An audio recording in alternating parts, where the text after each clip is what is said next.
Hello and welcome to Live Art TV. My name's Thomas Bosket. We are having an auction of over 200 artworks at liveauctioneers.com it's a Sunday on February 25th, 3 p.m. So it's a couple weeks out. But you can take a look now and you can bid online. And we're going to look through a whole bunch of works today that are basically an adventure kind of through the history of art. You're going to see Italian artists, some American artists. You're going to see Dali. We've got a strange little Warhol moment over here that you'll see. And there's some really unusual pieces that are going to surprise you. I think you're going to be quite shocked today to see what we have on board. So I look forward to taking you for a ride. We're going to head over this way. Let's zoom around here and look at one piece by Enrico Manera. Come on, come on, come on. Let's see this. This is an unusual piece, a multimedia piece named Norma, called Norma. And it's mixed media. Norma was obviously Marilyn Monroe's given name. And the piece, you'd have to see it live, but it's got crazy activity in it, gestural activity and all sorts of life to it. And in the auction, this would be lot 150 if you're looking for it and you want some more information. The piece is estimated to go for $9,000 to $12,000. You can bid whatever you like and talk to us or call in. This is why we're live, so you can actually interact with us. We are at livearttv.com. If you want to call us, it's 855-983-5483. That's 855-983-5483. Give us a ring and let us know what you think. We also have an appraiser who's here 24/7. Her name is Diane Harms, and you can contact her as well. Just give us a call. We love hearing from you. We like to hear from you, even if you just have questions or you want to tell us a story about what you're experiencing out there. There's plenty of stories around Maryland. I was just thinking the other day about how she was caught in that skirt situation, you know, and held her skirt down when it was blowing up and it became this iconic thing, but it was actually an accident that was occurring, I guess. So it wasn't expected. And the way she responded was so beautifully, spontaneously. And I think we can all appreciate that. This painting has a load of spontaneity. And if you look at it, you've got brush marks, like I said. You've got this neon line. And actually, the painting in this, if you zoom in, I don't know how close we are, but come on in a bit, Lou. And you'll see all the detail around her lips in this painting and the nuances in her eyes. It's pretty spectacular what you're looking at. It's real crisp, and it's kind of a pop art, and a very, like a James Rosenquist was a great pop artist from the 60s, and he did these crisp kind of, what would you call them, like a graphic, kind of a paint stroke you can chew on. You don't lose it at all. It's really there for your eyes, and so you can see it in this one. This painting is, again, by Enrico Manera. It's from 2005. It's called Norma. It's a mixed media piece. And I didn't tell you this, but it's 47 by 47 inches. You probably can tell that when you see me standing next to it. It's estimated to go for $9,000 to $12,000. And again, just to remind you up front, we are going to be having an auction on February 25th at 3 p.m. That is a Sunday. And it's at liveauctioneers.com. You can find us at livearttv.com as well, and you can also always call us 855-983-5483. Let's back up and zoom over this way a little bit. You let me know where you want me, but if you want me left or right, however is most convenient. Now this piece is lot number 77, and it's by Roberto Massia. It's from 1958, and it's a view of the Basilica of Santa Maria del Salute. It's 39¼ inches by 39¼ inches, so it's a nice square. The estimate on this is $1,500 to $2,200.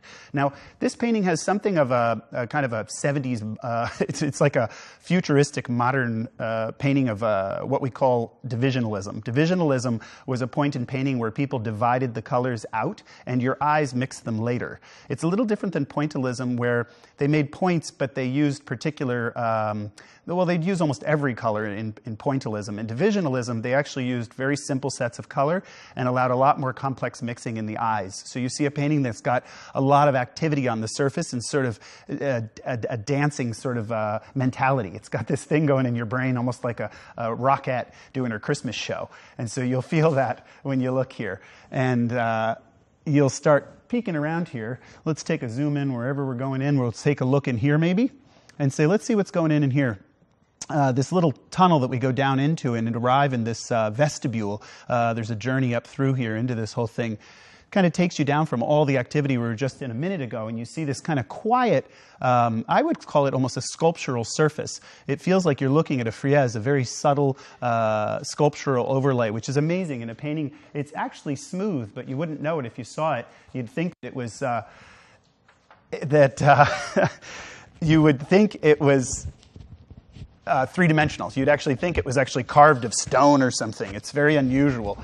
And so take a look at that for a second and consider, where do you feel this in your life? Where do you experience something like this that means something similar to you? Where do you feel this kind of energy, excitement? I think there's lots of places that we've experienced it, but it's not poignant like a celebration, like a birthday. It's more of like an everyday activity or excitement about things. And so there's this beautiful moment you're in right now down in the water. You know, look at all this crazy electricity and surface. And this is about living the good life. Definitely has a lot of life to it. Let's zoom out a little bit. Look at the whole painting for a minute. See what this is about. This is about, well, you've got a gondolier down here that's taking a ride, and if you've been to Venice, you know what that's like. This is early morning sunlight, so you've got some sunshine coming in. It's a great way to wake up. I would see this painting could easily play a role in your breakfast room or someplace that you want to have a lot of life. You're not going to calm down when you're looking at this. And like I said, the feeling of activity and life in this is all the way out into the colors of this wonderful kind of burst of reds, orange, yellows, greens, blues, violets. You've got everything going on here. This is an amazing alive painting. I haven't told you much about it. I'll get you back to that. It's a Roberto Massia from 1958. This painting is of Venice, the Basilica of Santa Maria della Salute. It's a 39 1/4 by 39 1/4. It is signed down in the lower right corner. And it's estimated to go for $1,500 to $2,200, which is really reasonable.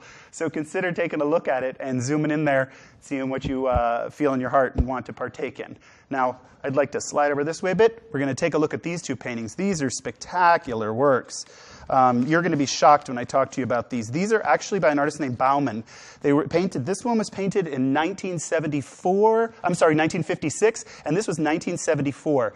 And these are going to take some time to talk about because they are rather subtle, but let me see where we are. We're on both of them. Okay, we're good. So the night scene is this one up here, and the second one down below is called Companion. This is Companion. And these two pieces, this piece was sold at, this piece was sold at Christie's, and actually was in a Christie's auction. And you're not going to believe me when I say this, but this piece is actually estimated to go for $800 to $1,200. $800 to $1,200, and the piece above it is estimated to go for $8 to $12 as well. This is significant. I mean, when you look at a piece like this, and let's come up to the top one. Let's take a peek here. I'm going to jump to the other side because there's too much to talk about over here. This piece has an unusual use of color, a very unique use of color that you rarely see somebody pay this much attention to color. Generally, color is naturalistic, what we call, it represents daylight, nighttime, all things like this. It doesn't represent this sort of electricity. Now, this is on the darker side of the night, but there's lots of places where it doesn't make sense. It's kind of theatrically lit. So the artist has made decisions to incorporate a kind of a crazy kind of electricity. I mean, there's color in here that's what we call neutrals, meaning tan, gray, brown, whatever, but they're quiet. And we don't call them color by nature. We call color things like yellow and orange and reds and blues. But color is all these things. And just like life is full of color, I think, it has moments that are really expressive and exciting, and then it has moments that are quite quiet. Now, this piece is representative, like I said, of a daily activity or a moment in this artist's life. And he went down to the waterfront, and this is what he was seeing, what he was spending time with. And there's a spectacular moment. Go up a little bit, right up here, and back out. There's a wonderful kind of star shape that's up in the sky, and it's like the whole sky is one star. And you think, again, I always kind of think about what an artist was trying to talk about. What were they trying to... Obviously, they're depicting a scene of a village at night, but I think, what were they really doing when they were doing this? And we're going to pause for a moment. I'm going to give you the contact for us. It's livearttv.com, 855-983-5483. I want you to give us a ring and tell us what you think about what you're seeing. This is like I was saying, this is an unusual piece in color, but also I think the subject is sort of unusual because although it's a traditional night scene of a village, it's got this strange eclectic energy. Like there's moments that are hard to even see on the TV, but there's this wonderful kind of acid green stripe here that's like a copper color. And you can feel it with your eyes when I look at it. And then it comes into all these, like I said, these gray kind of beiges. And then there'll be like streaks of this orange starting up with this green. Again, very strange. And I think, what was he doing? And to me, he was trying to talk about things that were far more emotional than they were physical. Although he's representing the physical world, he's talking about something emotional. And in the world of art today, where I see this type of painting, which is from 1956, coming all the way to today, there's something we refer to as the internal economy of the body being superseded by an external commercial one, which sounds absolutely crazy. But let me take you through it a bit. An internal economy means something you feel in yourself, something you understand that's viscerally part of your body, right? The commercial body is something that people have put on you. It's something that you understand to be from the outside world. It's like a magazine would tell you, this is how you should look and this is what you should feel. But artists like this were not working with the commercial world. They were working with their hearts, and they were working with things that that really mattered to them. And it may be what they physically saw, but they were weaving that together with what they felt and what they thought about. And so if you look at something like this piece is spectacular to me because you can feel the artist's actual exploration of what was happening in his world. Now, I can't always put words on it because it is a visual piece, but I believe this is the piece he called, is this the night scene? Yeah, this is the night scene. He called this night scene, and I think, okay, easy enough, but what is it when I'm in the night? You know, am I alone? Am I having a quiet walk in the rain, you know, after a storm? Did I just break up with my lover and I'm sitting here wandering around trying to find some calm and peace in the night, you know, as I go about? And I think the reason I go to these kind of extreme places with this one is because of the complexity of the color. It's really spectacular, and you'll have to see it when you get a chance to see it live. Once again, this piece is estimated to go for $800 to $1,200. It's 18 by 24 inches. You're never going to find a better price for a piece of this quality. I cannot believe that an original painting is going for such a reasonable price, and I really look forward to hearing what you have to say about it. Again, you can contact us at livearttv.com at 855-983-5483. You can also find us online at liveauctioneers.com. Liveauctioneers.com will be holding an auction on February 25th at 3 p.m., and all these works, as well as several hundred others, will be in the show. So take a look there and see what you find that excites you. Now let's go down to this piece, and let me take a peek. This is the same artist, Bauman. But this piece is called Companion. It's from 1974. And I just want to look at this piece and say, hold a second. It is from Christie's Auction House. It was auctioned on September 3rd through the 5th in 2008.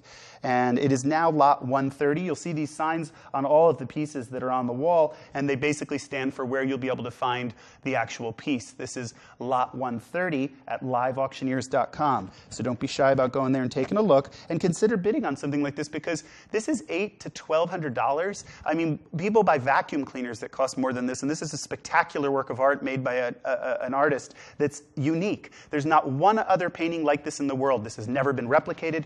We're so accustomed to things being mediated and changed nowadays, you know, by multiplication, media, newspapers, magazines, everybody's producing stuff, and we never see an original. And this is an original work that's actually made by somebody who had a heart and cared about it. So let's take a look at the painting. The painting is broken into some unusual shapes, right?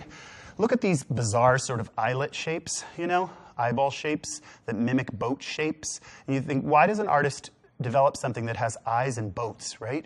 Eyes and boats, and then strange little geometries and things that he's doing, these hexagons, these little bow ties. The bow ties kind of bounce up and turn on their side and go up. You think, what's all this? Well, the first thing that I think of is interaction and interactivity.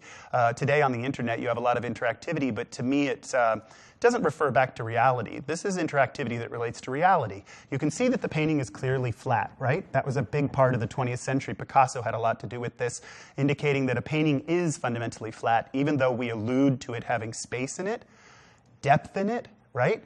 You kind of wander through it.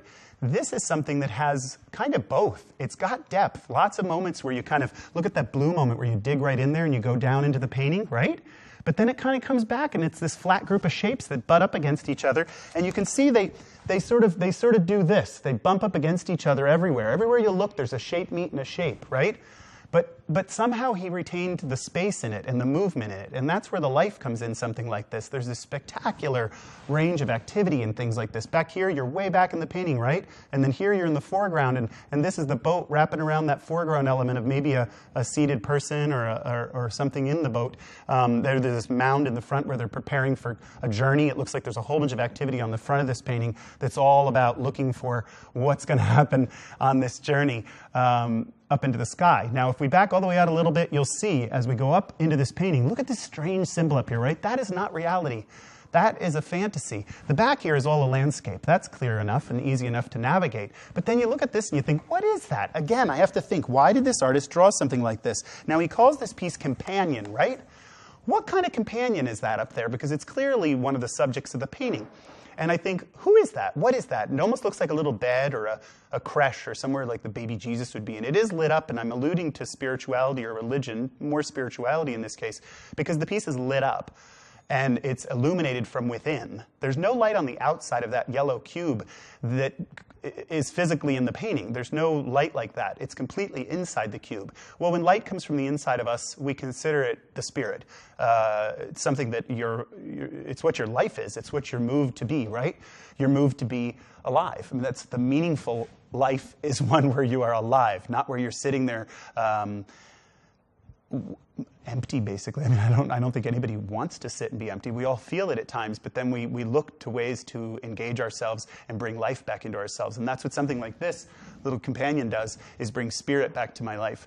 It reminds me of when my spirit is alive and when I can feel that spark. And this is a painting, again, by Bauman. It's from 1974. It says it right down here in the signature. And it's on board.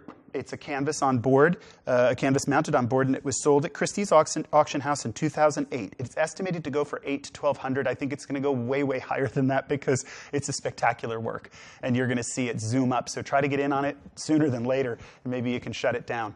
I hope you get a chance to call us today.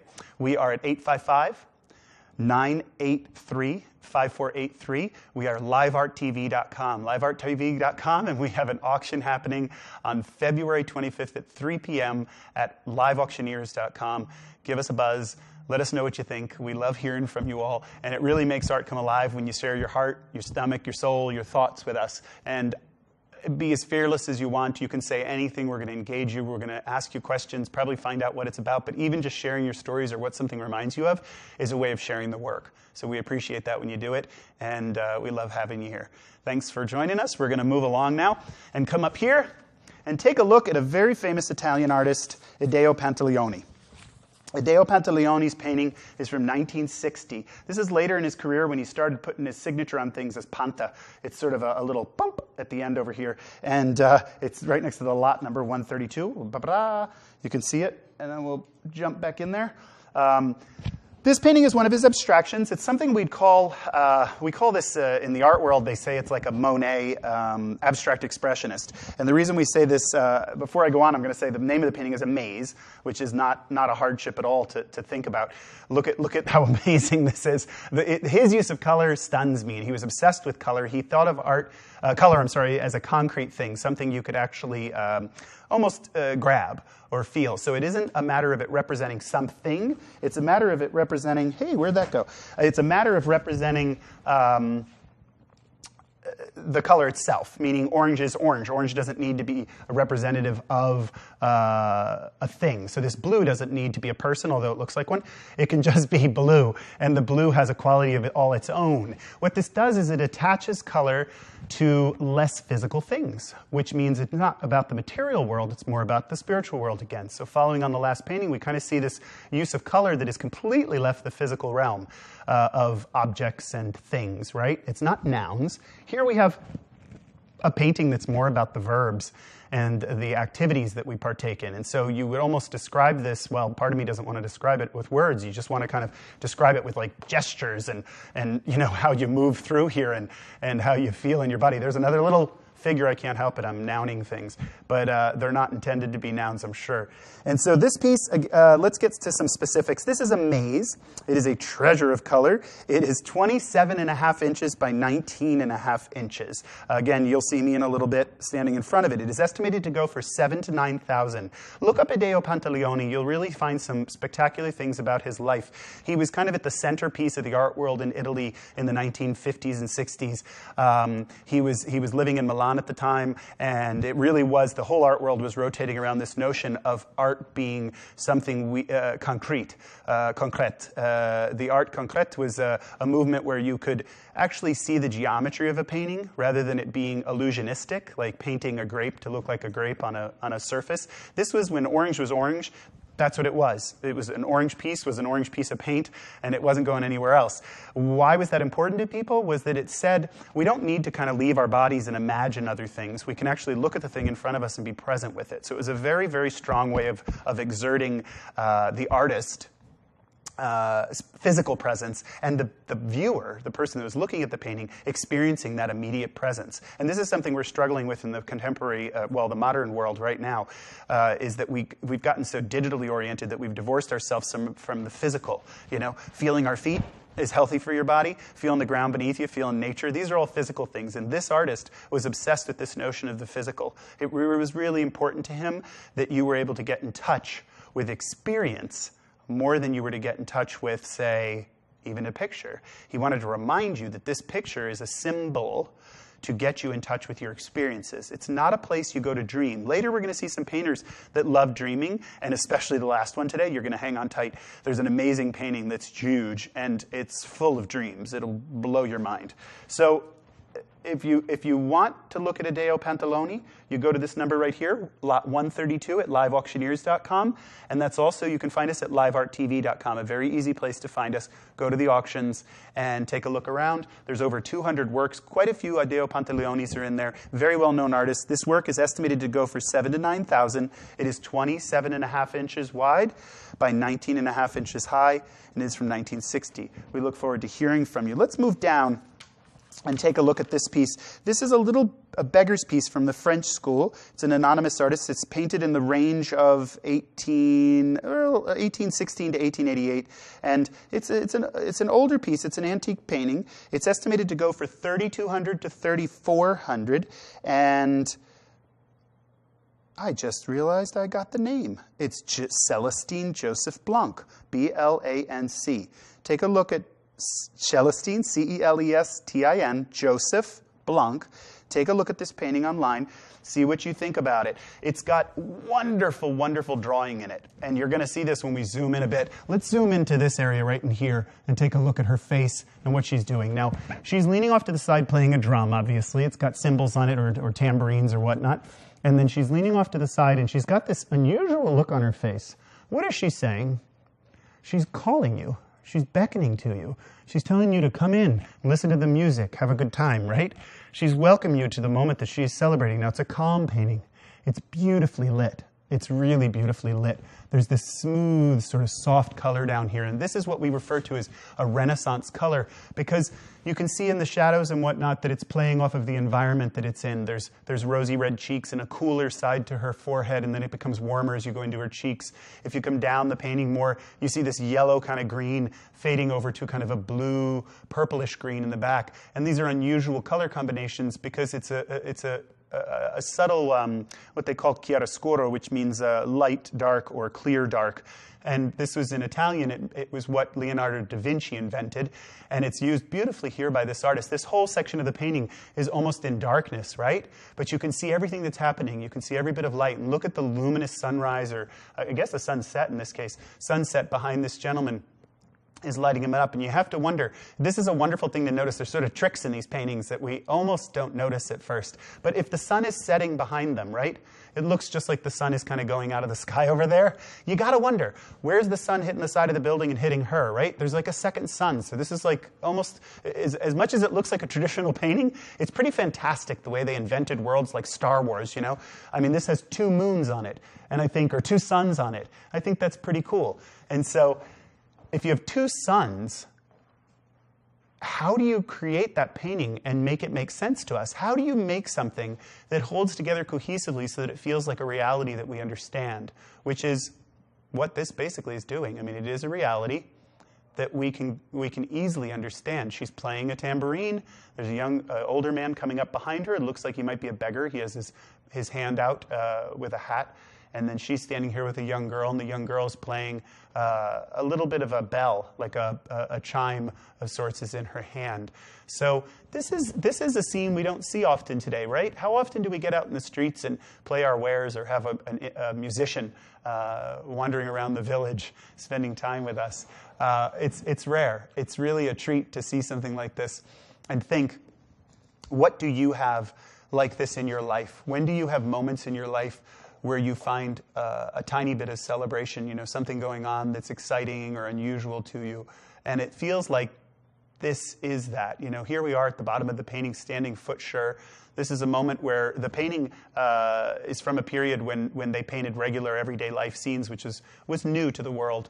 Up until this point, most artists painted things like kings and important buildings, and the everyday person didn't get celebrated much. And then during this spell, right after Courbet painted in France in the late 1800s, even the mid 1800s, you see something like this where an everyday person is celebrated. And most of us are everyday people. It's not like we all have spectacular, famous lives. We have pretty regular lives, most of us. And yet, we are spectacular in who we are as beings. And this woman is a representative of that. She's representative of an everyday woman celebrating life, maybe playing instruments in the town. She probably is a musician.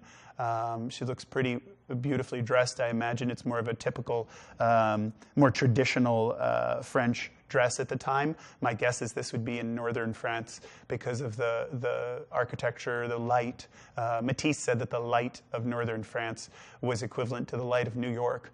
And I always wondered if that was true. If any of you know, give us a ring. We are at livearttv.com, 855-983-5483. And you can find us at liveauctioneers.com. This painting, along with several hundred others, are going to objects and paintings. There's going to be sculptures, furniture, some silver, beautiful flatware. You're going to see it all on liveauctioneers.com. And if you go there, what you want to do is go to search for either livearttv.com or just go to liveauctioneers.com and you'll look around. You'll find Live Art TV's auction, and you'll find numbers on most of these paintings. There's one right up at the top here, and this is number 13. That would be the lot number if you're gonna bid on something. We look forward to hearing from you. So again, you can ask us any questions. If you get in here, hello. You want to get in here? Come in and say hi to me. My name is Thomas Bosket. I'm at livearttv.com. We also have an appraiser on site all the time. Her name is Diane Harms. She's amazing, and she's a great storyteller, and she loves hearing good stories. So if you have something that you've been thinking about in regards to the works, we want to hear it. If this reminds you of your mother or an aunt that you had or a trip that you took to France one time, please let us know so we can follow along with you and kind of take a journey and learn these works better from the inside through you and your reaction to them. This particular work we're looking at today was The Beggars, and it's a French painting from the French school, and it's a very elegant, sort of refined painting, quiet painting, and I think this is a great piece to put in your collection and have, if you're starting a collection, the piece is going for $3,200 to $3,400, and it is a French school masterpiece. It's wonderful, by Celestine Joseph Blanc. If you're looking to invest in painting and you're starting a collection or just excited about a work that celebrates daily life, this is a great start. It's really an elegant piece. It'll be beautiful in a living room. It'll also be beautiful in a study or a quieter part of the house because it's quite delicate. The surfaces and the nuances of the light. The light's really amazing. Now, I'd like to move over here a bit and take a peek. Let's see who we got. Oh, one of my favorite guys. Ideo Pantaleoni was an Italian painter. This painting was painted in 1968. It is lot 133, and it's Delve into the Realm. Delve into the Realm. That's a heck of a name. What's the realm?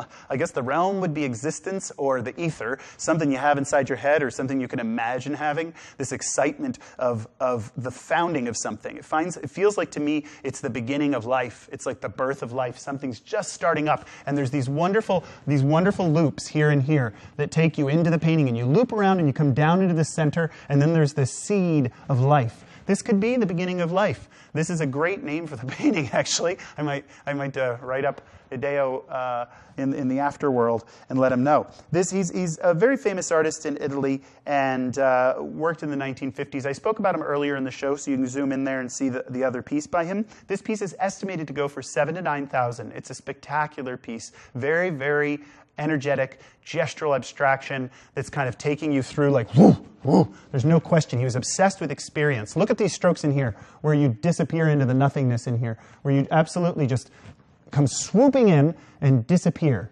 right? Up into the ether. This is a moment in abstraction that's very unusual, which is just to take you off the surface of the painting into nothingness, into absolute nothingness. Matisse was actually jealous of, Renoir was jealous of Matisse because Renoir could use black and not create holes in the painting.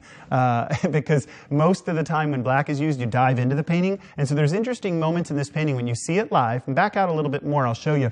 There's these moments where you kind of fall into this nothingness, right? And that's blackness. Now what's strange is the blackness out here isn't nothingness. When you see the painting live, and especially up in this corner, there's a blackness that is somethingness, which is strange to talk about, but it's like you don't drift off into a memory or another world. You actually kind of come back to the physical world you're in. So what's unusual about this painting is that it actually has both worlds of diving into a dream, you know, down in the center here, and then coming back up to the surface. And that's why I think that it reminds me of like the seed of life, the beginning of life, the birth of a new world. And it's called Delve into the Realm. Delve into the Realm. What a great title. You can't give that one away. I think it's pretty amazing. And I didn't talk about it, but the size is 19.5 by 26.5. The painting is estimated to go for $7,000 to $9,000. We look forward to your bids. Feel free to ask us questions, tell us your stories about the painting, and see what you can do today. This is pretty exciting. Imagine this. This is definitely a living room painting. This painting will shock people. It'll wake them up, and it's also it's well contained. It's not a crazy painting. It's incredibly energetic and lively, but it's not insane. It's like it's a really elegant sort of. I guess just the word is impressive, but there's some other word I want that's like. It's like an anchor. It's something that holds you, you know? It's something that's really strong in the room. And when you walk in this room, we have a bunch of paintings around us. There's ones that stand out and really hold the ground, and this is one of them. This is by the artist Ideo Pantaleoni, and you'll have to look that up online, see who he is, but he's from the 1950s. That's when he was working in Milan in Italy, and he's an amazing artist, very well known in Europe. Little known in the Americas yet, but he's getting there. He's starting to sell better, and people are starting to know the collection, and so they're starting to know who he is and what he's about, and they appreciate what he did, which was bringing the experience of painting, the experience of life to painting, basically in a way that it made it less about the image and more about the experience. It was called art concrète, is what he cared about, the concrete art, and that's what he's doing here. Now, if we drop down a little bit, there's an unusual little work here, right? Lot number 76, and this piece is an antique painting of a maiden and cherubs picking flowers. It's from the 18th century. It's an oil on canvas from the French school, and it's estimated to go for $5,500 to $7,500. It is 11.5 wide by 16 inches high, and we're going to talk about the imagery. I just need to get a sip of water. There we go. And I can run and talk a little bit more. Now, you got it? Oh, he's already in. Look at some of these things. Look at. Now, this is a much more electric color. This painting is lit from a very different source. It's kind of an illuminated heaven that's coming down on the painting. And there's these strange little interactions of the angels. The angels are all bringing the maiden flowers, right? But then if you look up above, there's angels that are just sort of drifting around her head, and she's looking at them like, what's up, right? She's looking at these angels like, give me a break. But they're not doing much for her yet up here. But then what intrigues me is if you drop down through the painting, come down through it, and you see these angels and whatnot that are giving things and preparing this maiden for some journey, you've got this strange little angel at the bottom. And look at this angel. This angel is incredibly well grounded. He's sitting right down on the ground along with her feet, which is saying that basically this painting is about stability and the journey that you take up through receiving kind of spring and then finding your way to the heavens above, where life becomes, we could say, less about the physical, more about the spiritual. And that's what's happening up here, where it leaves the realm of anything that we have or think, and it's more about how we feel. So the north of the painting, the upper regions, are more about feeling, and the bottom of the painting is more about what we experience in the physical realm. Very well grounded, and there's even a little mound here where you kind of jump the mound to get onto the level of the maiden and the angels, or the cherubs, I'm sorry. And if you come down, this is interesting in this painting, if you come all the way down, when you journey up through here, take a journey over her feet and whatnot, and then come up, you're sort of, there's this wonderful kind of writhing life of line. The line in this painting is incredible. And when we talk about line, we differentiate line in painting from shape. Shape is the outside edge. Line is sort of how you travel around those edges and those shapes. So you can feel it. There's a wide variety of beautiful lines. Look at her arm. Look at her arm and how significantly different her arm is from the fabric to the left of her arm. The left of her arm is like a rippling water, but when you get up onto her arm, it almost becomes speechless. You're riding on something that feels like it's air, or something that's not even physical anymore. It's like smoke or something. You know, you sense it, but you can't even see it. And that's amazing that these artists from this period were much more into line than we are in the Western world now. Nowadays we draw things and you'll see they look almost like cartoons. They look kind of harsh. And here you have a line that sort of drifts in and out of space. And if you look at the painting closely, you'll see there's moments where you can clearly see the edge of the line, like on an arm or something. And then you'll see moments where the line drops off, like on the second arm back here. You can hardly see the line. And then there's moments down in here in the drapery where the line completely disappears at the edge. And that means that the line, well, first the line was referred to as a lost and found edge, right? But it's also something that the line is moving, not only across the surface of the painting, but the line is moving into the painting and out of the painting. So it's moving towards you, and it's moving away from you, and it's disappearing, going into that ether I spoke of, kind of just the air or the spirit, and then it comes back, and it starts to become very physical and strong. So you have this whole range of what a line can do in painting, and the light is supporting that, which is alive and very, very, well, it's like a spirit. It's like a spirit going from the range of spiritual and very ethereal all the way down to the earth realm where things are made of stone and physical things. And so this painting traverses this entire length of space. And I want to remind you that this painting was Maidens with Cherubs Picking Flowers, 55 to 7,500. It's lot 76 in liveauctioneers.com auction, and that's through livearttv.com, livearttv.com. And if you want to find us, you can go to 855-983-5483. We look forward to hearing from you. Feel free to drop us a line, ask us any questions, and definitely talk to us. My name is Thomas Bosket. We also have an appraiser on hand named Diane Harms, and you can contact her at any point and ask her questions. Call her day or night. She'll probably answer. She's very attentive to your needs, and she's a good person. So you have a good chat with her. Now, let's move on to this piece, these two pieces by Dali. This is lot 137 and 140. This piece is called Mercurio, and this piece is called The Great Masturbator. Now, we're going to have to get into that because that's going to be fun. So let's probably tackle this piece first. You got to wonder, The Great Masturbator, why would you call a painting that, right? Now, Dali was definitely a controversial figure. My nephews who are 17 would love this painting. They always ask me questions along these lines in the most inappropriate places, and I have to justify it with my sister and try to find balance again. And so let's find a little balance in a painting like this. Dali was controversial, right? He loved to test the norms and boundaries of society. Now, many of us know his work, but you may not know the range of his work. This is a piece that was from, let me get the year, 1929. It's a lithograph. It's original, and it's signed by the artist in the lower right-hand corner, right here.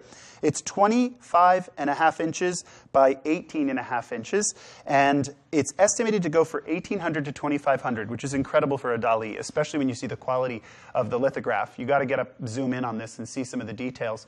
But hold on a second. Let me just take people through the loop. This is obviously a head resting on its side. There's a bug attached to the bottom. There's a whole bunch of activity of a human and kind of an egg-like creature. There's a hook in the hair up here and something hanging. The world of Dali was all about the mental scape, the emotional scape, and all the states of psychology, the id, the ego, the superego that we go through. So what this means is he's representing a mental space with physical objects, right? It almost looks like a man's head in a piece of furniture or something. There's another woman's head up here. She's on the man's groin here, and there's lilies, which are representative of virginity, or the virginal, or the white and pure. And you have all these things going on. And some people would find this challenging. They'd think, I don't understand it. Why would somebody like this?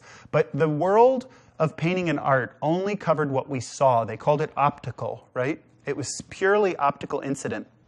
For millennia, it was thousands of years, and even the last several hundred, and then only in the last maybe actually about 100 years now, 106 years, did we start to do work that was called non-retinal art. Duchamp started this. The Surrealists, which Dali is one of them, kind of launched into it. So he did things that were beyond what our eyes see. It was all about what we feel, what we sense from things, and what we're trying to understand. Art, by definition, is supposed to be something that either challenges you or supports what you are struggling with in life, right? After, art can change. It isn't the physical object that is art. It's the experience that you have with it. So the art itself can actually become entertainment at any point, right? When it no longer supports you or challenges you, it's just comfortable, and you go and you enjoy it. This is not one of those pieces. This is a piece that challenges you, makes you ask questions about your life, about your experiences. There's actually a huge history in Christianity, which is interesting to follow, where paintings were cabinet paintings, they called them, and there were paintings that you wouldn't show to the public. So this type of painting is more of what we call a bedroom painting nowadays. It's somewhere you'd put it in a private place in the house. You don't necessarily put it in the living room. You might. If you want to challenge people a bit more than usual, I'd take it out for a party, no question, and get people going on a story talking about this piece, because it's amazing as a conversational piece. But as a bedroom piece, it was something that you would have a discussion with an intimate person, somebody you're intimate with, somebody you care about very deeply. And so, zoom in again, Rich. Let's take a look up here. There's an odd little moment up here. And these are the moments when I think, why did the artist do this? For the most part, I can see this painting is called The Great Masturbator, and so it's about masturbation and whatever activities you'd be involved in there and fantasizing. But then there's this weird little moment which is on the side of the guy's head, and it's kind of like an ear, and there's a pile of things in there. It's like a repository or a little pool kind of capturing all these details. And you think, what are those details? They're like lamps and umbrellas and noodles and all these strange objects. And I have to think that this is the brain of the painting. It's the moment that everything sort of falls into, and you can imagine whatever's going on in the physical world, which is all this strange activity, right, that you're seeing. Those objects are the abstract world. They're the world that doesn't even exist physically. Like, we don't have a pool of things in our head or our ears, whereas we all have eyelashes, we all have cheeks, we all have bugs in our life somewhere. So all these things are physical. They're not that confusing. This, although represented physically, doesn't represent anything physical that I experience in the real world. It's kind of like a dream. So this is, to me, the brain of the work, because it's the dream inside the dream. This whole painting is a dream, and then or this lithograph, is a dream, and then you have this strange little dream right inside of it. A lithograph, if you're unfamiliar with the process, and this is confusing nowadays because many people see work that is produced madly, like magazines, posters, everything is produced, and we don't know the difference between an original work and a printed work and the levels of print. So there's print that's mass-produced, which means you just turn on a machine and you run it, right? And it prints out whatever, like your printer at home. You can turn it on and it'll run prints out. That's one thing. That's significantly different than what you're looking at here. A lithograph is actually done by hand, by people, and they have the artists that they work with, and they design the print, and the print is done in plates. There's different plates. They can go as high as they want, but the more plates you have, or the more colors you have, the more work that's involved. So in a painting like this, you have at least 4 plates, and I bet you have quite a few more there, because you have some unusual oranges and pinks and things in this painting that actually affect the number of colors that you can, the plates that you use, the number of plates that you use. So what's happening is lithographs were produced on stones, very thick, like 4-inch stones. You'd grind them down, get them smooth, put a pattern onto them, which basically is this image in layers. Every color was a different layer, and then you'd print them, and you'd actually pull the prints. You have to be really, really strong when you do this. And this is not anything like your computer print at home. These prints will last for a very long time. Over 100 years, at least, the inks and stuff, and that's unusual. Even a canvas painting breaks down after 100 years. A lot of people don't know that. Linen lasts about 400 years, so you always want to look around and see if you can get something, but almost, I would say, 99% of the artists in the world now use canvas, so you're probably not going to find it all the way back to the Renaissance. But linen is nice to have, and even paper actually lasts longer than most canvases. So a lot of people don't know that when you talk about certain printmaking, it's actually more of a hand artist work than it is a machine work. And that's what this is. It's a lithograph by Salvador Dali. It's called The Great Masturbator. Now let's move down here and take a look at this piece, which is called Mercurius. Mercurius. It's number 140 on the lot. That's at liveauctiontv.com, livearttv.com, liveauctioneers.com. But go to livearttv.com if you want to find our auction and take a look around. We have over 200 works for sale at an auction on February 25th at 3 p.m. And you can call in anytime, and you're already open to bidding. So if you want to call in, it's at 855-983-5483 and ask us any questions you have about the works. We also like to hear what you're thinking, questions you have, stories that you have about what you're seeing and what it reminds you of. I don't think we let ourselves in the modern world trust each other enough. And so why don't you let go a little and trust us and try something out and say, let me give a ring, let me ask them some questions, let me talk to them about what I'm thinking about, because that's what makes art to me, is when we actually have an exchange with one another. And it isn't just about the piece of work that lives on the wall alone. It's about how we think, feel about it, and what we experience, our memories, our thoughts, right? So this painting, this lithograph, this is an etching and dry point. Now we're going to have to talk about that for a split second. An etching is when you scratch the metal with an acid, believe it or not, and a dry point is when you actually take a metal stylus and scratch the metal, right? So you're basically cutting the metal. It just depends on how you cut it. In an etching, you use acid. In a dry point, you literally take a dry point of a piece of metal and scratch metal out. The difference is the dry point makes a burr, like a V split in the metal, and so ink catches on both sides. And so the lines in here, the black lines in this picture, and we're going to have to zoom way in for this. You ready? I don't know if you can get in there, but zoom in anywhere on the black lines, and you'll see that the line is a little bit fuzzy when we get in there. And that's because it was done with something called a burin, B-U-R-I-N, and it leaves these little kind of edges and burrs, and that's anywhere you go really will be good. You'll see these black lines. Any of the black lines were actually done with a dry point. The other lines, the color lines, were actually done by etching. And etching is when you etch it with an acid, and it leaves a very clean line. So it basically, if you imagine like a block of cheese, and you scooped a big section out, that would be the shape. It wouldn't leave any curlicues on the edge of the cheese. It would just take the piece out that you took out. And that's what it's like. The ink would sit in there, and the ink would print a very flat shape. And that's what you see on these colors and stuff, very flat shapes. The black lines, like I said, are more of a carving, a dry point carving. Now, what you have here is Venus and Mercury. You have Venus down here, the goddess of love and beauty. And then you have the goddess of speed and Mercury up above running away. And Mercury looks like he has an apple in his hand. It's probably the heart of Venus, but he's got wings on his heels. He's ready to take flight, and he's coming out of this absolute chaos. What is the chaos on the left side of this painting, of this etching? Print. I could call it a print. But look at this chaos. What is all this craziness? It's like the wind and the planets. It's a whole bunch of beginning of time. And it's the ether. It's kind of the theme of the day. We're getting into this whole realm of this conversation around the realms and spirit and things being kind of ethereal and crazy and then becoming out into the physical world right here. And it goes absolutely into the starburst of light as Mercury leaves the chaos of the universe and leaves even Venus, the great goddess of love, down below, is sitting here resting, right? Look at her. She's just sitting down there floating along. Basically well rested. She's on the bottom of the painting, and she's kind of spread out across this whole zone. So she's got a lot of space to rest and actually embody the physical realm up into the spiritual realm and then off into the future. So you have the past, you have the present. You kind of have this past where we began into the present and then off into the future. This painting, I guess, being about, it's hard to say Mercury's about speed or how we move through life, but Venus is definitely about beauty, and I think, what is that about, right? What's speed and beauty about? I think if we could find beauty and speed, we'd probably be able to live in the modern world a little easier. There's a lot going on here. Sometimes we have to take a breath, right, and remember this kind of calmer zone in life, and then when we come up into that craziness that you get going when you experience the possibility. I think the possibility of life. This etching and dry point is on Japan paper.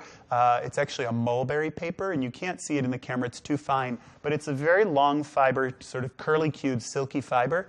It looks like silk. It's very, very beautiful paper that this is printed on.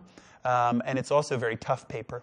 You can't tear this paper. If you wad it up and try to pull on it, it won't rip because the fiber is about maybe 14 inches long. Whereas when you have cotton fiber, you know, you can even rip a t-shirt or whatnot. Cotton fibers are anywhere from 2 inches down to a little bit, right? But the fibers used to make this paper are very strong and very long. And this was important to people because the paper would stay around, means that the artwork would stay around for a long time. And again, a lot of people don't realize this because most of us don't live past 100 years, that most artworks don't last past 100 years either. This piece will. This paper will probably last several hundred years because the fiber is so strong that it'll be around for generations and generations. Now, this piece is estimated to go for $1,500 to $2,500. It is a print by Salvador Dali. It is about the body of the image is 15 3/4 inches by 23 3/4, but the whole image is much larger than that because of the frame and the matting. It's quite a significant piece of work. You'll see it when Rich zooms out here in a minute. He's zooming out, zooming out, zooming out. You're going to see how big it is in relationship to me. There's my hand. I am 6'3", and so you know that this painting is pretty big, right? This print, I'm sorry. This print is lot number 140. If you're checking on it, go to liveauctioneers.com. We are livearttv.com. My name is Thomas Bosket. Please give us a ring, and we'd love to hear from you. We are at 855-983-5483. We're going to move around to this side over here and take a look. Now, when you go online, you're going to see things that I'm not talking about, which are some of the sculptures and furniture in the room. Take a look online and see what these are. This is a sculpture of Europe, and it's a bronze, and you're going to see these also for sale online, and you can bid on any of them. There's a beautiful alabaster piece up front here. It's just kind of peeking over. It's, I believe it's Diana and Rodney. It's a Rodney riding a creature, a terrible-looking creature. You'll have to tell me what that is. Give me a call and let me know what kind of beast it is. But it's an alabaster sculpture, and we're not going to talk about it much. We're just going to take a peek at it, but it's actually made of a beautiful stone called alabaster, which is like a marble. It's got a different vein quality to it. It's very, very smooth, but you can see the veins in it when you look at it live. It's quite exquisite. Now this piece, this is by an unknown artist from the 17th century. It's an oil painting of Venice. And I'm going to tell you some details about it. It's 29 by 37 inches. 29 by 37 inches. It's an oil on canvas. It's a view of the Piazza di San Marco. And this painting is estimated to go for $25,000 to $35,000. It is spectacular. You're going to see when we zoom in on this that there's beautiful tails. Now, hold on a moment. Let me tell the whole story of the painting for a second. There's this village down here, right? This is the square of San Marco in Venice. And there's a whole bunch of people basically on this side that seem more like royalty or noble people. They're very well dressed. They have gorgeous hats on and things. And then you have the whole armada over here of the ships coming in that are trading things. And in the background, you have some of the local people sort of trading on the things. So what this is basically a village scene, right, from the 1700s. Actually, the 1600s, but the 17th century. And you see, this is the view of a village, of a town at one point, and everything that happened in that town. And you have this beautiful morning light where it's crisp as could be, and you can see it in the architecture. You won't believe it when you see this painting, and we're going to zoom in now. Let's take a look at some of the details in here. You can't believe when you get in here that there's news upon news of what's going on. There's these wonderful, actual three-dimensional almost laceworks and architectural details in the arches. And then when you go up, there's these tiny little grill works that show you every detail of the fencing, the grills of the balcony. And then there's people in here. There's all sorts of people standing in here and standing around. And then when you go up, you start to see all the carving and the Moorish architecture. And you have this wonderful like filigree stonework. And you think, how does a painter do that, right? They would paint with brushes that had a single hair.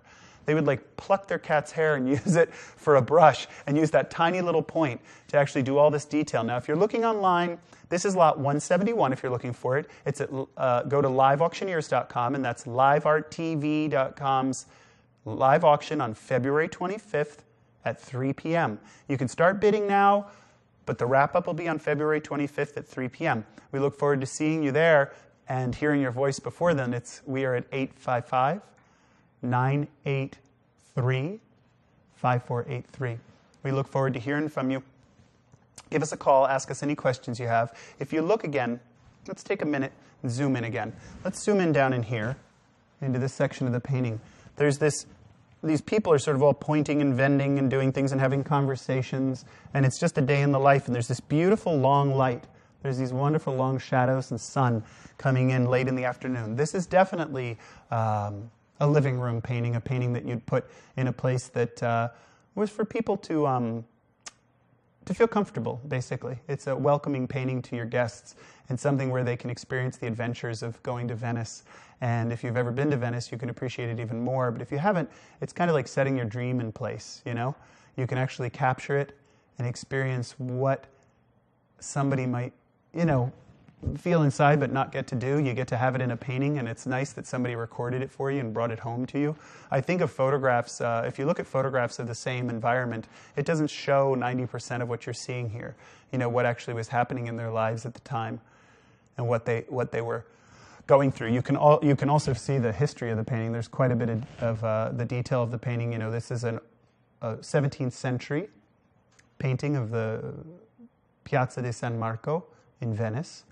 And it's an elaborate piece. It's really, I mean, I'm pausing because I'm having this moment of kind of like, you have to take your breath and look at it. It's almost unfathomable how somebody paints the lace work in a place like this. Like when you look closely, I'm going to put on my glasses so I can actually dig in a little bit. Look at some of these moments. Look up in here. Come in and look at every little stroke. There's lace sort of, what do you call those? They're like, I can't remember the name. When you bunting, when they hang bunting on the, you can see the bunting on here for the holidays. There's like this draped bunting, and then there's these tiny little windows, and there's every column. It looks like they're either Doric columns. They're sort of simple and flat-topped. They're little Doric columns. You can see every door. There's actually the Lion of Venice is on top of this particular column.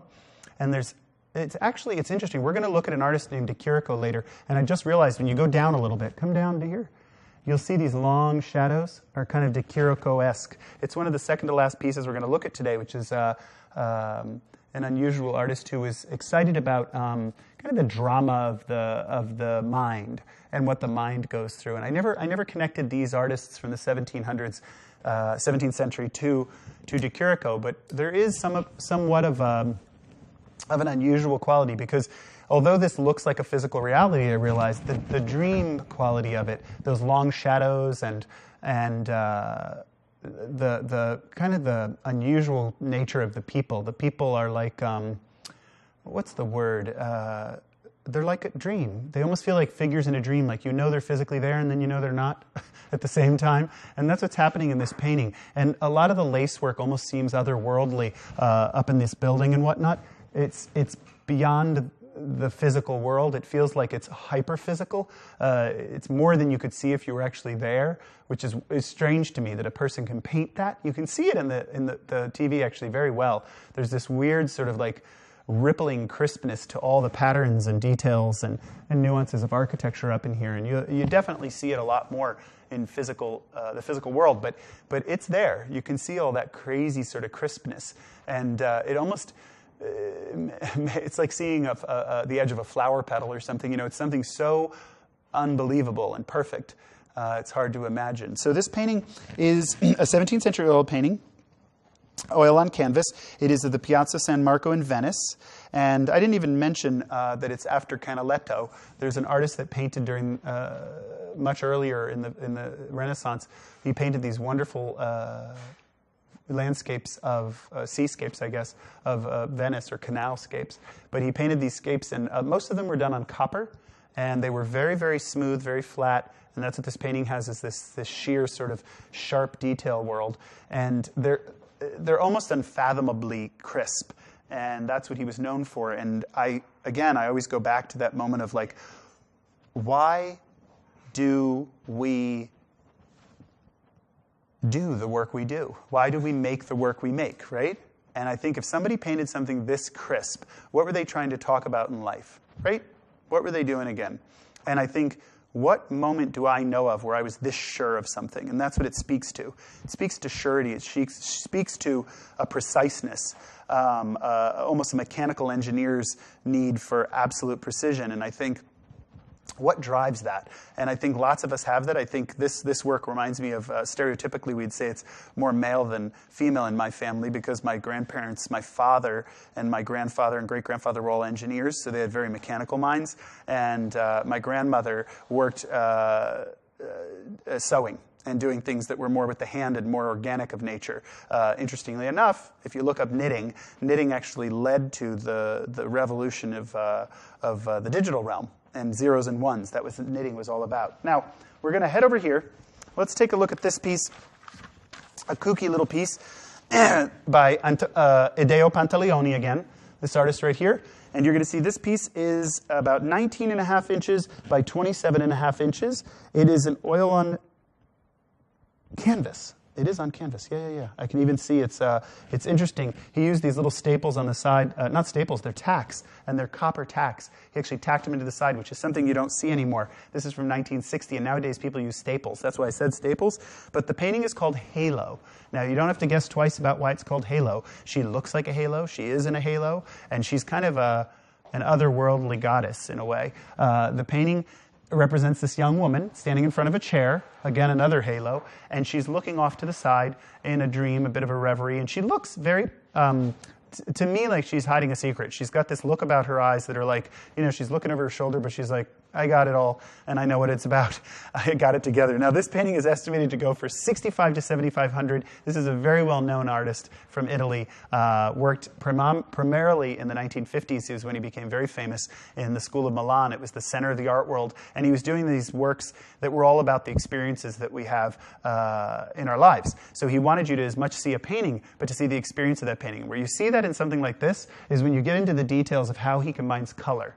Okay, this almost looks like it's white, like we'd say white skin, but it's actually kind of a gray, like green clay color. It's this kind of unusual sort of luminous, odd kind of gray, and then it comes up and becomes yellow, and then becomes orange, and there's all these colors happening. By the time you get to the top of the painting, if we keep going up, keep coming up, you get up and up, you start turning pink in here, and the pink gets pinker and pinker until it becomes so warm you're at the edge of her cheek, and you're looking at all this fire in her eyes and her light. Now you've got blues, reds, yellows, oranges, all these things going on inside her face.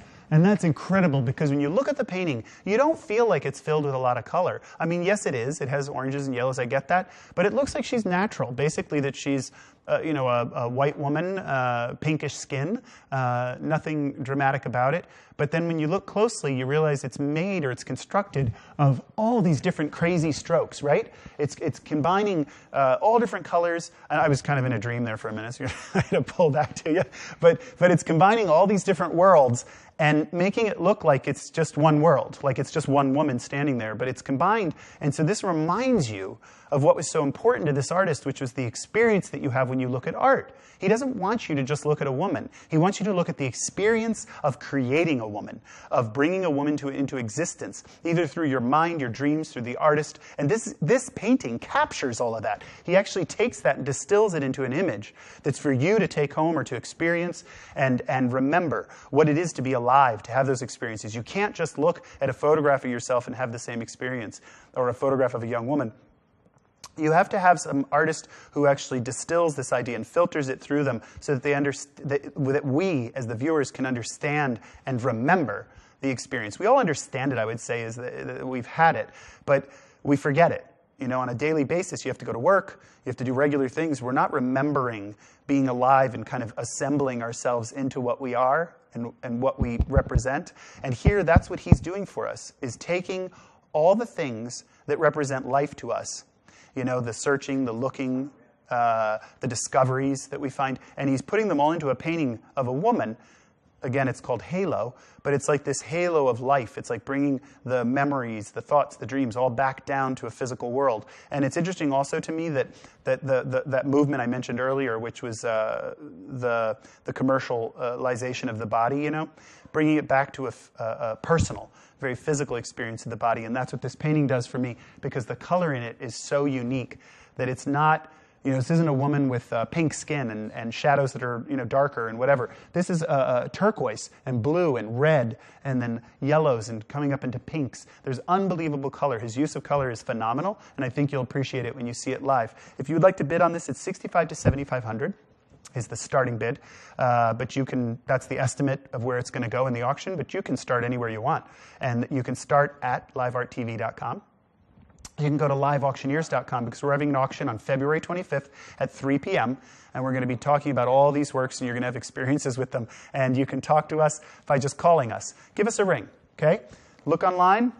Oh, are we going to go down here? Let's take a look down here. Look online and find us at 855-983-5483. Now, check out this piece. This is a piece. It's by an artist, Giorgio Gost, from 2015. It's after Lucio Fontana, a very famous artist in Italy who actually slashed canvases up. And why he did this, you have to wonder, was because he wanted to physicalize the experience again. Weird word, right? Physicalize? Physicalize. It means that it wasn't illusionistic at all. What you see here is encased in like a resin. So you can't even see it, but it's a clear resin, and it's encased in it so that the stripes or the rips that you see here, you can't even touch. They're actually underneath. So this is this unusual moment where he made the painting as physical as you can make it, which was to slash it and make the canvas, you know, the marks that were the image actually be physical things rather than illusions like paint strokes put onto a canvas. And then he encased it in this resin that actually erases all of that and makes it where you can't even feel any of that or sense any of that. It becomes embedded in it. So it's almost like he's looking to preserve it forever. There's something, if you look this up, it's an interesting term, appropriation. Appropriation was used since the 1980s, where we take artwork, the style, the image, everything. Some artists absolutely duplicated other people's works, verbatim, like word for word, shape for shape, and you can't even see the difference between the original and the copy. But they did it with the knowledge that they were making a comment about the original. So they were saying something. And in this case, what's interesting to me is Lucio Fontana, the original artist that made a piece like this, that this had inspired this piece, was actually trying to physicalize painting, right? But then because our world has become so digitized, I think it's interesting that this artist, Giorgio Gost, in 2015, goes and makes the same kind of image that would be physical, right? And remind you that you're in a physical world, and encase it in a resin that is everything but physical. It's like a ghost or a glass that you can't get through. So when you touch this surface, it's actually smooth. It's a smooth plastic. There's no three-dimensional quality to this, even though it appears three-dimensional in the camera. And so you're hidden from it. You're kind of tucked away from it and divorced a bit. Now, I think that he's hopeful because he didn't encase it completely. He actually lets you see it still. So he believes that we maybe can access that realm still, but how are we going to access it would be a question. This is a mixed media piece encased in resin. It measures 34 by 41 centimeters. That's 13.5 by 16.3 inches. So it's 16.3 inches this way and 13.5 that way. And it's estimated to go for $1,500 to $2,500, which is pretty amazing for this piece. You'll see it as a beautiful cabinet attached to it, actually a raw sort of wood cabinet that's containing the whole piece, and it makes the white of the canvas actually look more like a soft gray. This is, again, a piece I think that would play a role in a very prominent place in the house, someplace that you want to be able to talk about it and present the core of your collection, things that you're interested in collecting where you want to talk to people about them. Now, if we drop down, there's a really unusual piece that I'm dying to see on the camera. It's by an artist named Costalonga. And let's see what it does. Yeah, you might want to zoom around to the side or something to there you go, beautiful. Yep, you got it going.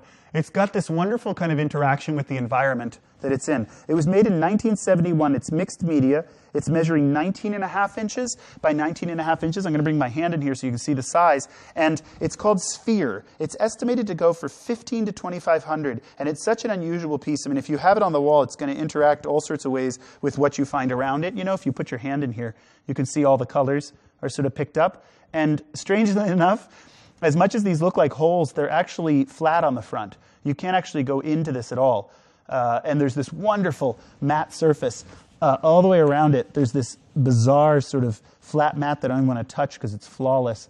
And again, I go back to, like, why do we make pieces like this, right? Why does an artist make something that's so crazy? And I think I pause. You know, you look at this, and most people, I've taught people for 22 years about art, and I'm going to grab a drink of water. Hold tight. I've taught people for 22 years. Frequently, people say they don't know what a piece is about, but I believe we do know what pieces are about. We just don't trust ourselves. The world has sort of cut us out of that part of art that tells us we do know what it is. So if you look at this, what I would say is just have free associations at first. Just think, what are things in my world that look even remotely like this, right? Clearly, it is something that is stacked, right? It's 3, 2, 1. So where do you stack things? Fruits, billiards balls on a pool table are stacked up like this. What other things can you think of? Write them down.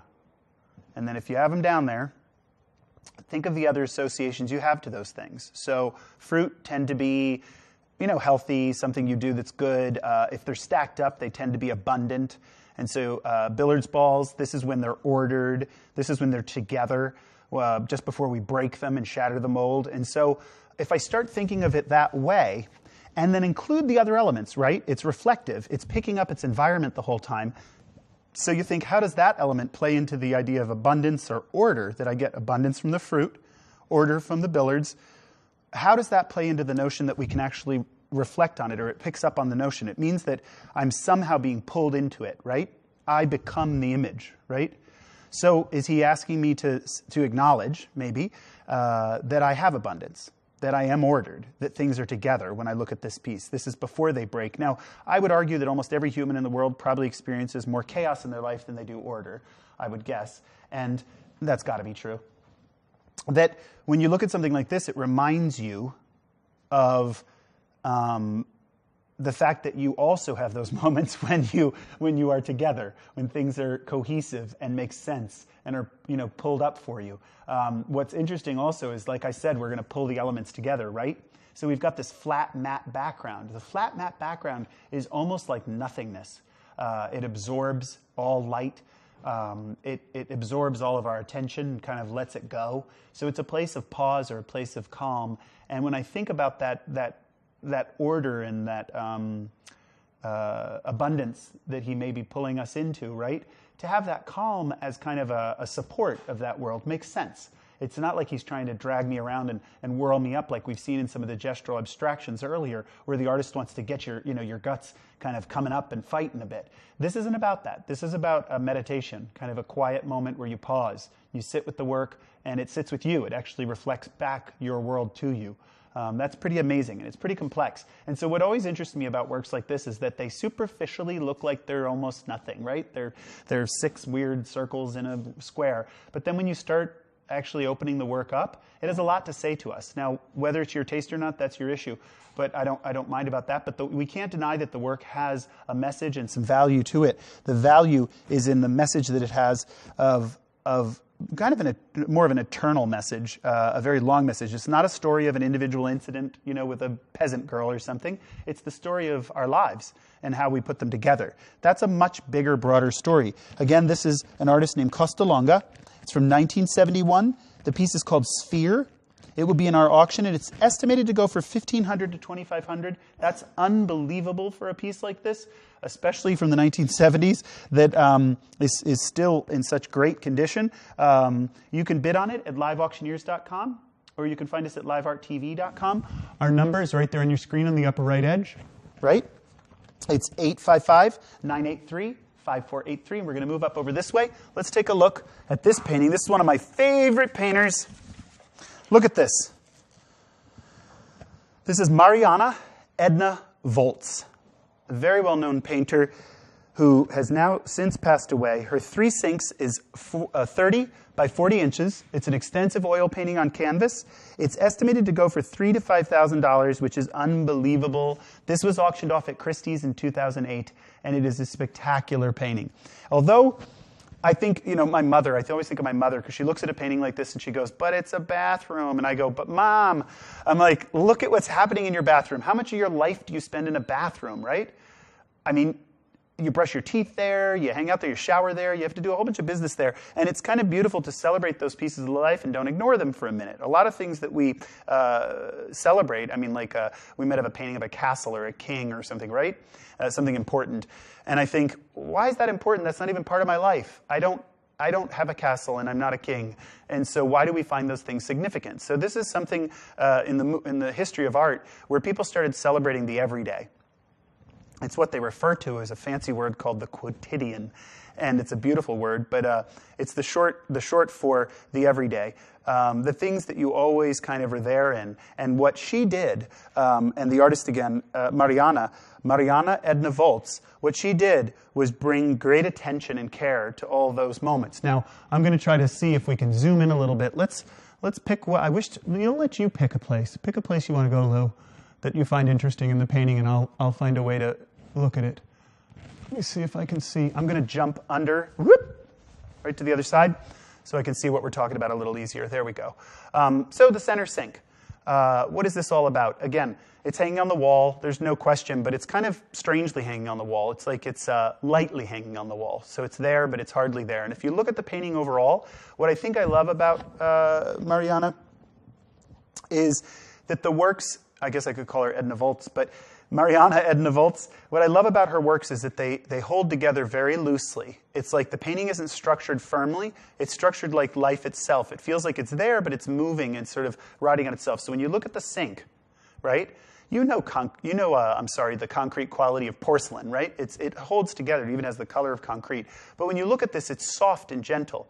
Kind of moves around like it's still almost full of water or something's happening here, like the morning rituals of what you do. And it's interesting, this one kind of goes around like this. This one sort of drops down into itself, and there's this quiet, sort of calm light. Look at the edge of the light hitting these three surfaces, right? It's coming in through the window, and you almost don't notice it, but it's catching these three sinks, and it's just at the edge. Why is it at the edge like that? Obviously, to me, it's because we stand right here, right? And the light wraps around us that she's created. And it's quiet. This back kind of strange yellow is like a setting sun. There's quite a bright yellow up here where the light is coming in the window, and then it kind of settles down and becomes quiet. And when I look at this painting, she calms me, but she doesn't kill me. She calms me, but she doesn't bore me. She excites me with this beautiful subtlety of movement. Her movement is like my cat waking me up in the morning. It's sort of shaking and dancing on my head a little bit. And it's enough activity that it's a good thing, and it's not so much that it's a bad thing. So this is quite exquisite in how it arranges itself. And if you look her up, Mariana Edna Volz, you'll find a fair amount of her work. She lived from 1930 to 2003. She will be at our live auction at liveauctioneers.com, at livearttv.com.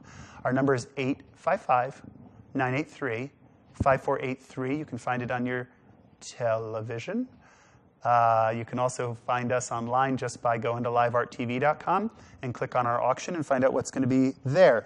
This piece is estimated to go for $3,000 to $5,000. It's an enormous oil painting. It's 30 by 40 inches. It's 30 by 40 inches, and it's I guess it touches me because of the colors and the mood that it sets. There's an artist named Edouard Vuillard, V-U-I-L-L-A-R-D, V-U-I-L-L-A-R-D, from the turn of the last century or the century before that, in the late 1800s. He painted, and he used a palette that, which they refer to kind of as like a mother-daughter And it's hard to think of that, but if you think of colors, a lot of times people think of color as being red, orange, yellow, green, blue, and violet, right? We say the word color and we picture the rainbow or something. But color is the most emotional element in art. The elements are color, line, shape, texture, value, right? The elements are the bricks that you make art with. And the element of color, being the most emotional, has an incredible story in this painting. Being the colors are being used like Vouillards, they were kind of what we call a mother-daughter, which is like there's a respect, a strength. It's very hard to talk about in words because you feel it and you know what I mean when I say it. You look at a painting like this and you know it's not a race car, you know it's mother and daughter. And if I say those words, you go like, yeah, it's not race car. You go, mother and daughter, okay, I can kind of get there, but you have to help me along. What I mean is that the color combinations and how they're used are held together like a mother and daughter's relationship would be. And you see it throughout the whole painting. There's no point at which a color breaks away or tears from the experience. So although there's drama, like in the light, or very, very quiet, sort of wild pattern in the base here, it never breaks. It never shatters the painting. The union of the entire image is always kept, and I want to make sure you can see the whole thing. But the union of the whole painting holds together incredibly well. This is a painting there's frequently paintings you can see online and feel the experience, like they're what we call more of an image. This painting is less of an image and more of an experience. When you see it live, it's a very different experience. It's very exciting to see live. It's as if it's being made before your eyes, you know, like the pieces are falling into place like Transformers or something. They feel like these mechanical toys that are all finding their place. You know, look at down here where the painting is almost falling apart, and I don't mean literally, I mean figuratively. The shapes are just assembling and sort of finding their way together. This is an exquisite part of this painting, and it's not even the main attraction. It's kind of a side little moment, and it's unbelievably beautiful how she's choreographing the incidents that occur here. Most of our life, you think about the events that happen, right? You go to a restaurant, you eat a hamburger, you pay the bill, you go home, you go to bed. They're all discrete moments. They're very separate from one another. And this is a case where the moments are not discrete. There's one moment, and like a symphony or an orchestra, they play against other moments. And that's what we call the musicality of painting. This is all this corner. You kind of can almost hear it more than you see it. You can feel these shapes and these colors all riding into each other, and it's incredibly exciting for me. This painting, again, I'm sorry, I'll give you some of the details, is by Mariana Edna Volz. She was born in 1930 and passed away in 2003, sadly. The painting is 30 by 40 inches. This painting sold at Christie's in 2008 in an auction, and it's estimated to go for $3,000 to $5,000 here, which I think is incredible. You really should look this artist up and understand what's happening here. This is a beautifully complex and subtle painting. It deserves the attention. I think that I'm thinking of age right now in my brain, and just thinking of how we, in our country, in the United States, we've lost some of the respect we have for the elderly. Not all of us, but a lot of people. And I think that that's something that's unacceptable. I think we should actually pull back and say, hey, that's important to us. And I think it's important to a lot of people, but we're not practicing it, and we've forgotten it. And something like this is sort of remembering the subtleties and the nuances of what we gain when we have wisdom and when we have age. And that's what I was talking about at the end there, was just the orchestration of the music in a section of the painting like this is so beautiful to hear. And it reminds me of my great-grandmother and how she'd talk to me about people and things. And so things like this, paintings like this, are actually beautiful. And not just the painting, but the actual thing of it. I said thing, and then I realized I was talking about the beyond the physical painting, and talking about the act of making it is the thing, kind of the otherness. That I think we have to pause and remember. And again, that's one of the purposes of art, is to kind of capture those moments and help us remember them. So let's head over this way. I want to take a look at some of the pieces down here. This is a sweet little painting. It's got an unusual, crazy component to it, and we're going to get to that in a second. But let me read you some of the details. This is an alpine landscape. It's an oil painting on canvas. It is, I'm looking for the size, 40 by 28. I have to imagine, hold on a minute, 10, 20, 30, yeah, 40 by 28. It might be inches. Yeah, it can't be centimeters. It's got to be inches, so it's pretty big. 28 by 40, and I think actually, there you go. Yep, it's 28 by 40 on the outside frame. It's got a gorgeous frame on it, actually. We haven't seen a frame like that, I think, all day. No. This is one of the nicest frames we've seen in a beautiful painting. The painting is an antique alpine landscape by the artist Arvid Moritz Lindstrom, and I'm going to spell Lindstrom for you because it's probably my pronunciation's terrible. Lindstrom. If you know this artist, I want you to give me a call. If you know the name, Lindstrom, and you know anything about this painting, call me at 855-983-5483 at livearttv.com. We have an auction on February 25th at 3 p.m., and it's going to be at liveauctioneers.com. We look forward to seeing you there and hearing about the works. Take a look around. There's over 200 works for sale there, and I'd love to hear about this artist who's named Arvid Moritz Lindstrom. It sounds like a Swedish, Finnish, Norwegian. I'm wondering, so if you know anything about the painter or the history of the painter, give us a call and tell us about it. We'd love to hear it. This painting is estimated to go for $4,800 to $5,600. It's considered an antique painting. It's an unusual painting, and we're going to dive in a minute, because superficially, I know that the painting looks like a mountain landscape with a trail going off into the distance, which I'm much more of a modern fella, so I might pause at a painting like this, but there's wonderful modern moments in this that are going to freak you out. So let's zoom in. Let's zoom right in. Come up into this area of the painting. And look, you've got this wonderful kind of brushwork. He uses the brushwork in this painting is almost beyond brushes. If you look at some of the trees and stuff, they don't even look like they're painted. They look like they were born, right? Look at those strokes coming out of there and over here. They don't look like a brush. Like if you picture a brush, it's like painting with your fingers, right? You'd see the smears of the brush. And you don't see any of that here. You see kind of like they grew, like the paint actually was organic and sort of appeared on the surface as if it was nature itself, which is unheard of. Now, what we're seeing on the strokes right now in the background, you can see, are these wonderful sort of directional strokes, but go up, up, up, up, keep going up, up, up, up, up. Look when we get to the sky. Isn't this crazy? Look at these brush marks. And what's weird, they're not just smeared around. They're actually carved like you'd place pieces of wood building a chest of drawers or architecture. They're weirdly structured, and that's why I say this is modern painting. Although it looks like a traditional painting, and it is an antique painting, it has this bizarre stroke work that he did that is like someone was building something out of physical matter. Now, paint is physical in that it's paint, but we generally smear it around on a surface to make it look like a sky or a mountain or a tree, and it becomes an illusion, right? It's just like, it's fake. It's paint, but it's paint that looks like a tree, so it's all kind of a weird world. But what he did was, from places like this to places like that we're going to now, you see these weird, beautiful, unique uses of brush mark. And that's so unusual to see. I mean, you'll never...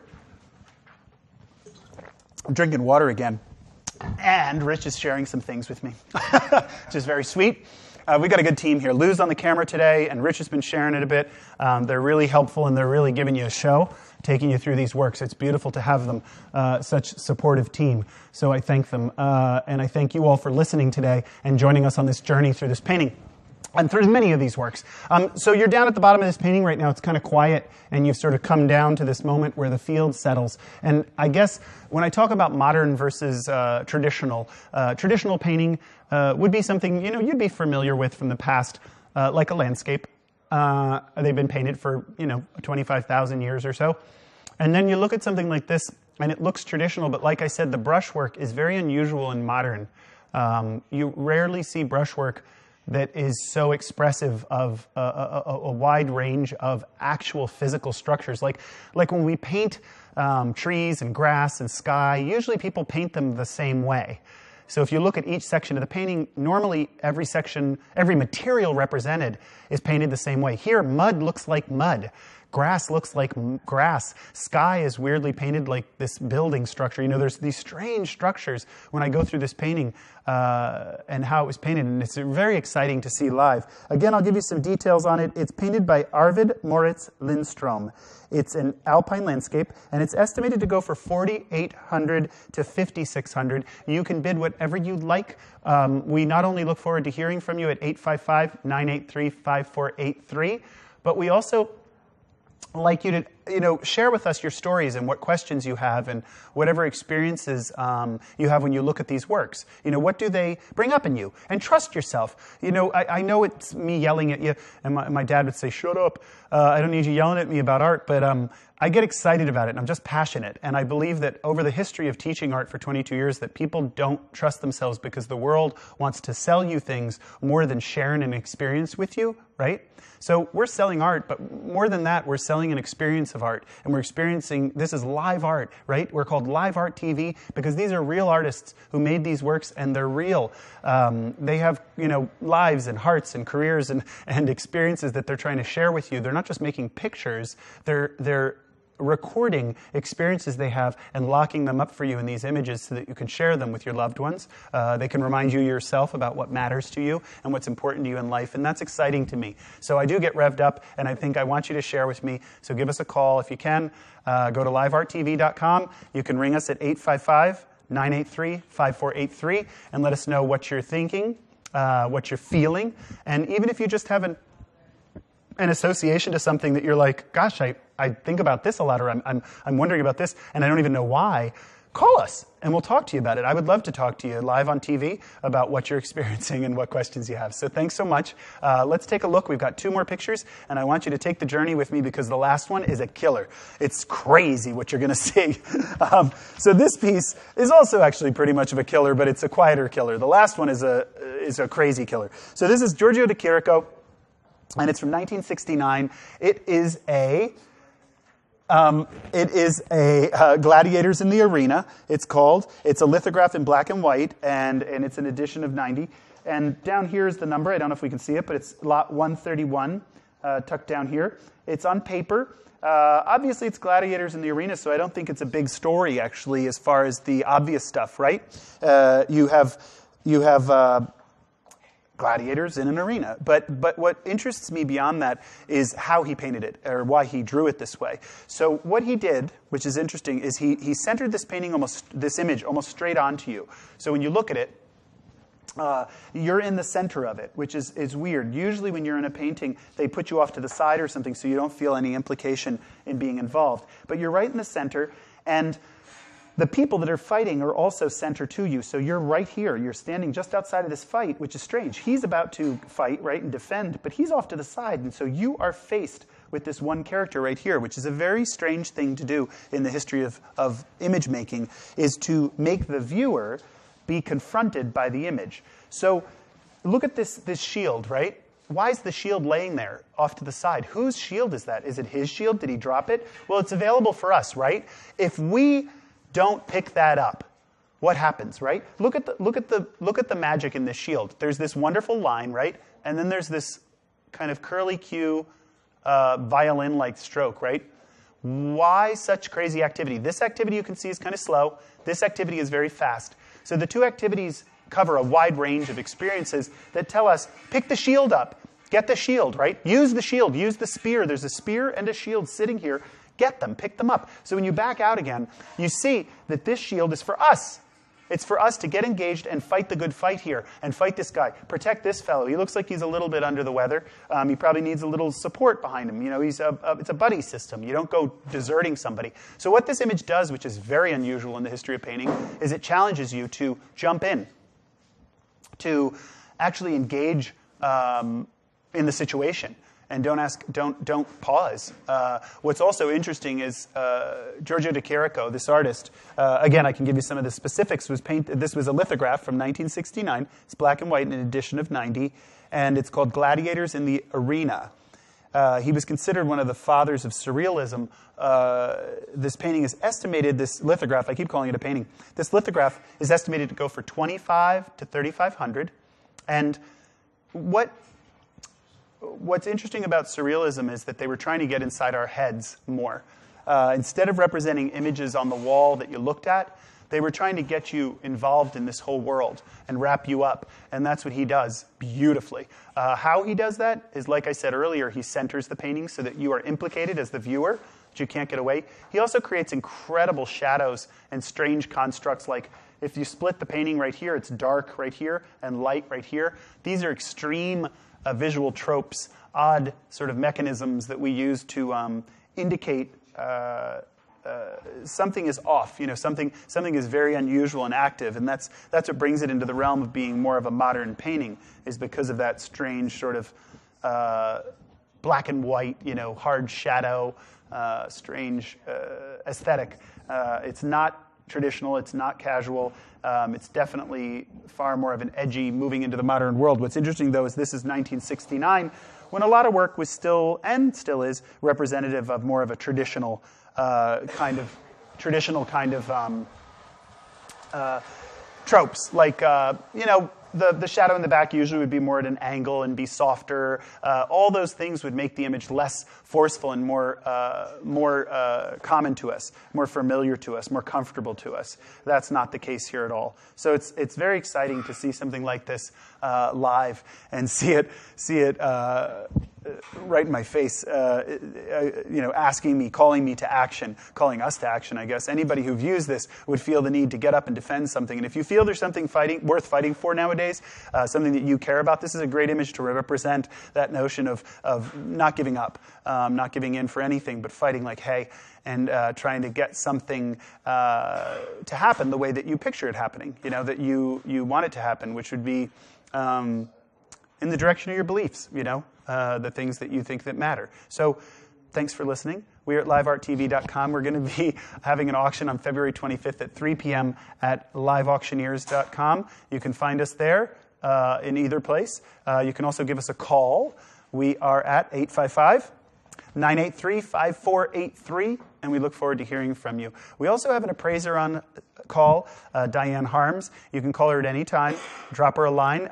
She's at livearttv.com. And if you want to email us, it's at info@livearttv.com. We love hearing your voice, though. And don't forget to go to liveauctioneers.com and bid on some of the pieces. This is the Live Art TV auction at liveauctioneers.com.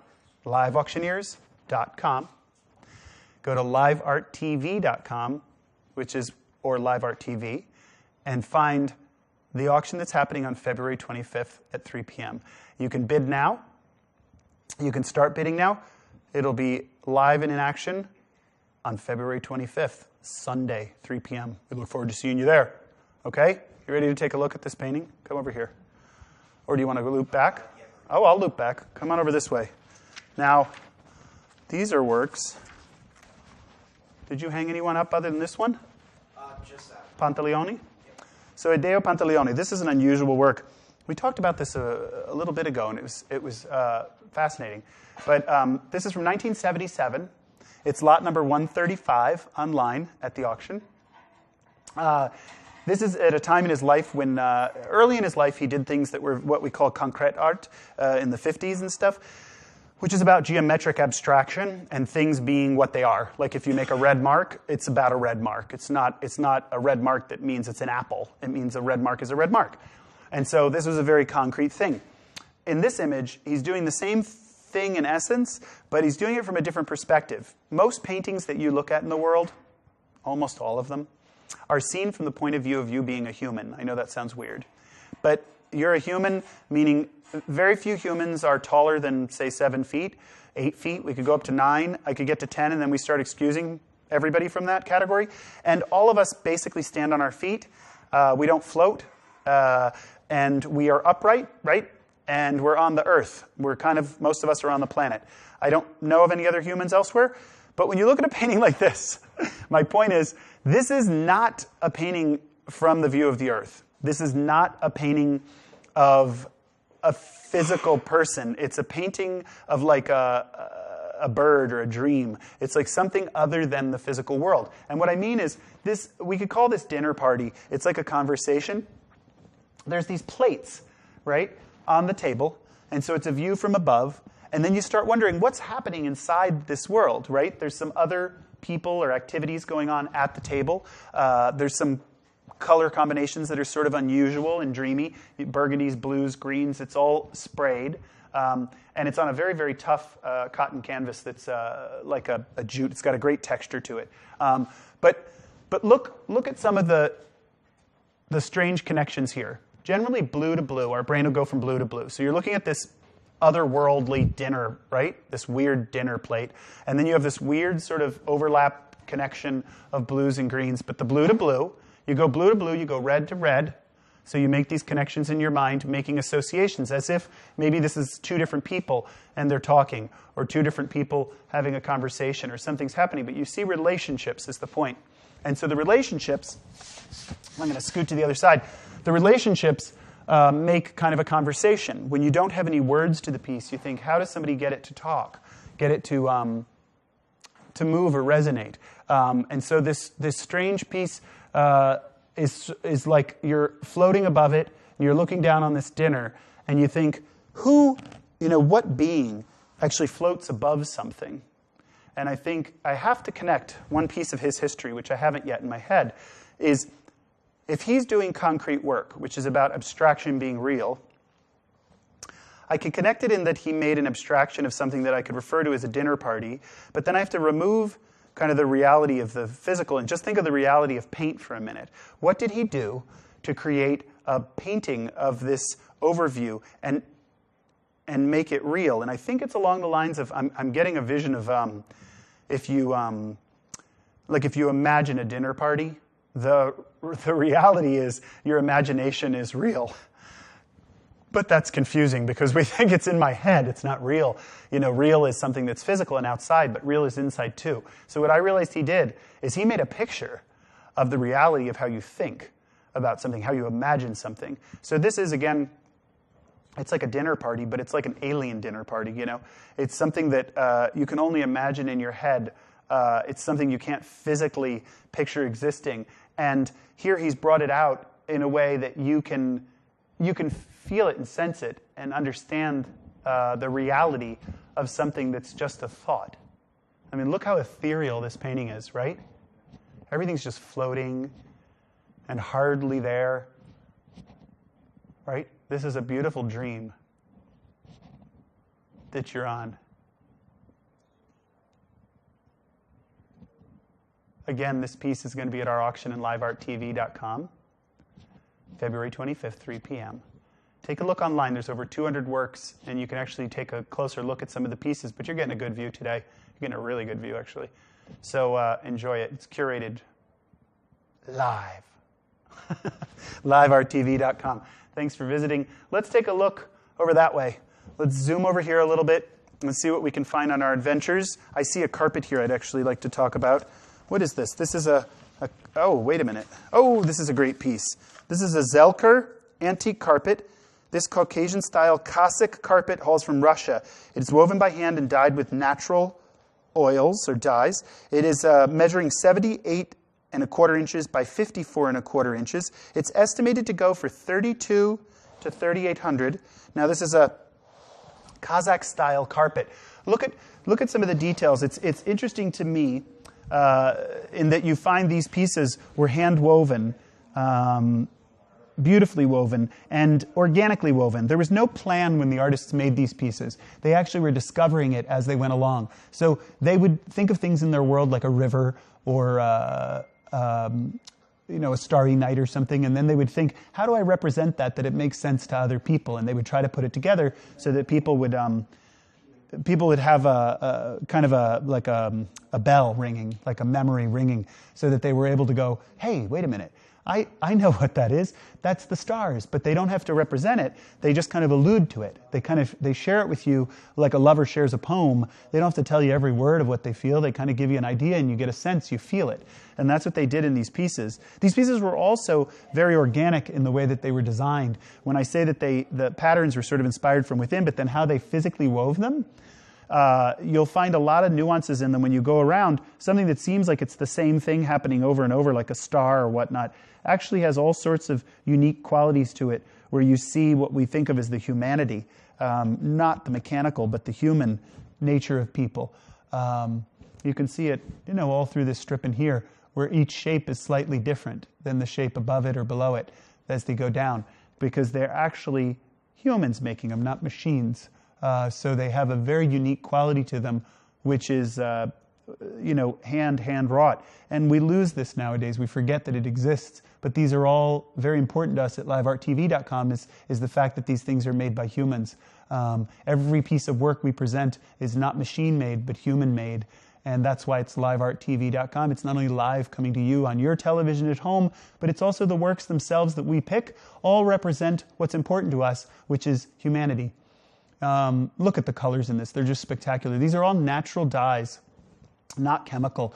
Chemical dyes are made from the coal tar industry, and they're very vivid. It's what you see like when you pick up a jar of detergent or something mechanical in the world, like a car. But when you look at something like this, you're seeing colors that's very natural, comes from plants, and actually, believe it or not, a lot of the pink in here comes from insects. There's a cochineal beetle that was found around the world, mostly in Mexico, that was used to dye things this kind of red. Now, this is Russian, and so it might have been another plant, but it's unbelievable what they can do with these dyes and how subtle they are. And believe it or not, if you try to make your own dyes someday, it's fascinating. It's hard as heck.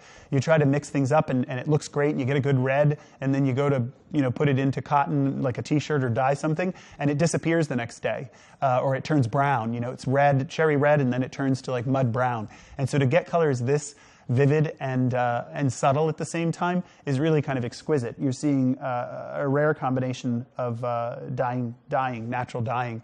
And this carpet, again, it's a Zelker style antique carpet in the style of Cossack from Russia, and it's 78 and a quarter inches, which is going to be important if you're fitting it on the floor somewhere. 78 and a quarter by 54 and a quarter. 78 and a quarter by 54 and a quarter. So it's really quite long. I'm going to lift it up in a second. But it's estimated to go for $3,200 to $3,800. And I just want you to see the back side of it. It's quite large. Look at this piece. Right? That's a significantly large piece. You can go down to the bottom if you want and see the whole thing. Look, I'm 6'3", and that's pretty big, right? So that's a very reasonable piece of handmade carpet, hand-woven, for a very reasonable price. Consider taking a look at it. It's lot 105 in the auction if you're searching for it at livearttv.com or liveauctioneers.com. You can find this piece there at your leisure at home. If you have any questions or you're lost at any point, give us a call, 855-983-5483, and we'll help you out with any questions you have. We love hearing from you. I like to hear your stories. I like to hear your thoughts. And I especially like to hear what's in your heart. So if you've got something on your mind, share it with us. We're here.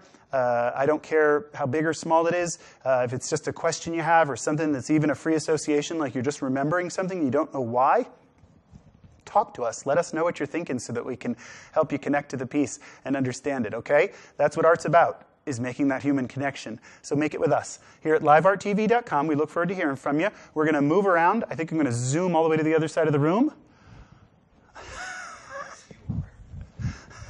Zoom, zoom, zoom. 15? All right, so we got some time.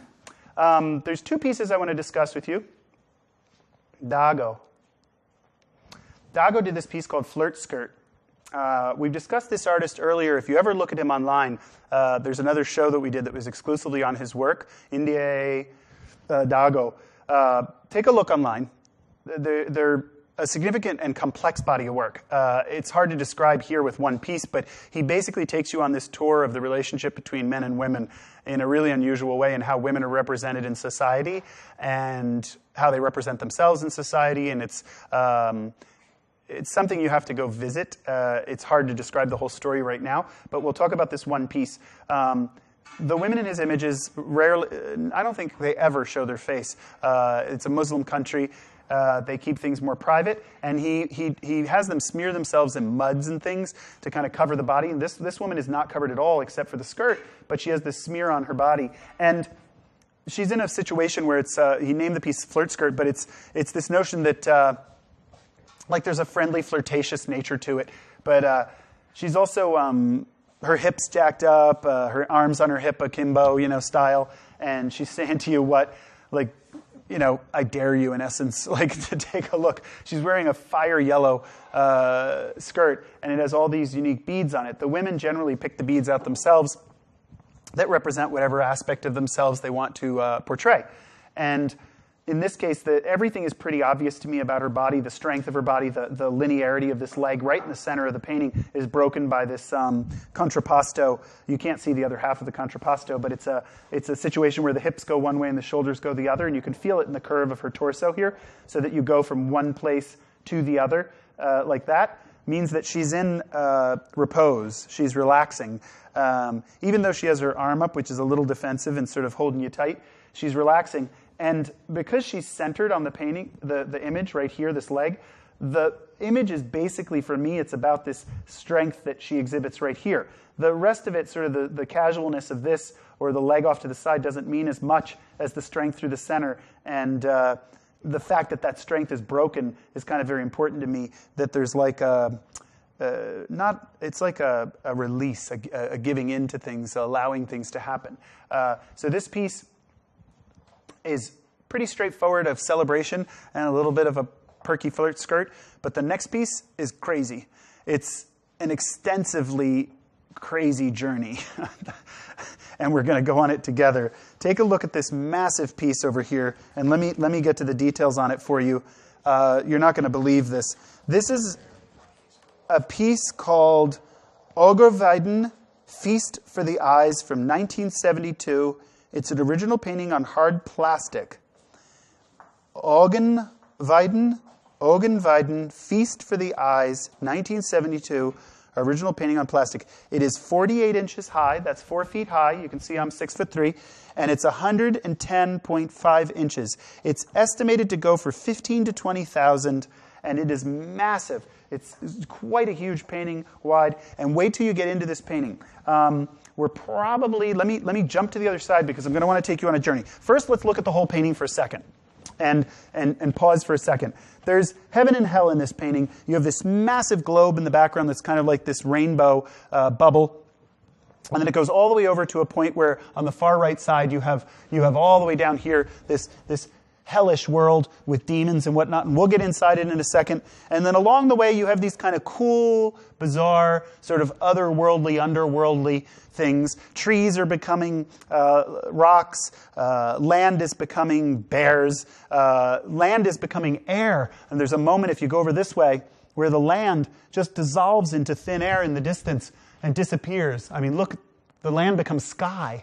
And so this painting is all about transformation and transitions. Now, if you've ever read Ovid's Metamorphoses, and if you haven't, do, it's O-V-I-D, Ovid. I don't know if I'm saying it correctly because he's Latin, but I mean, it was written in Latin.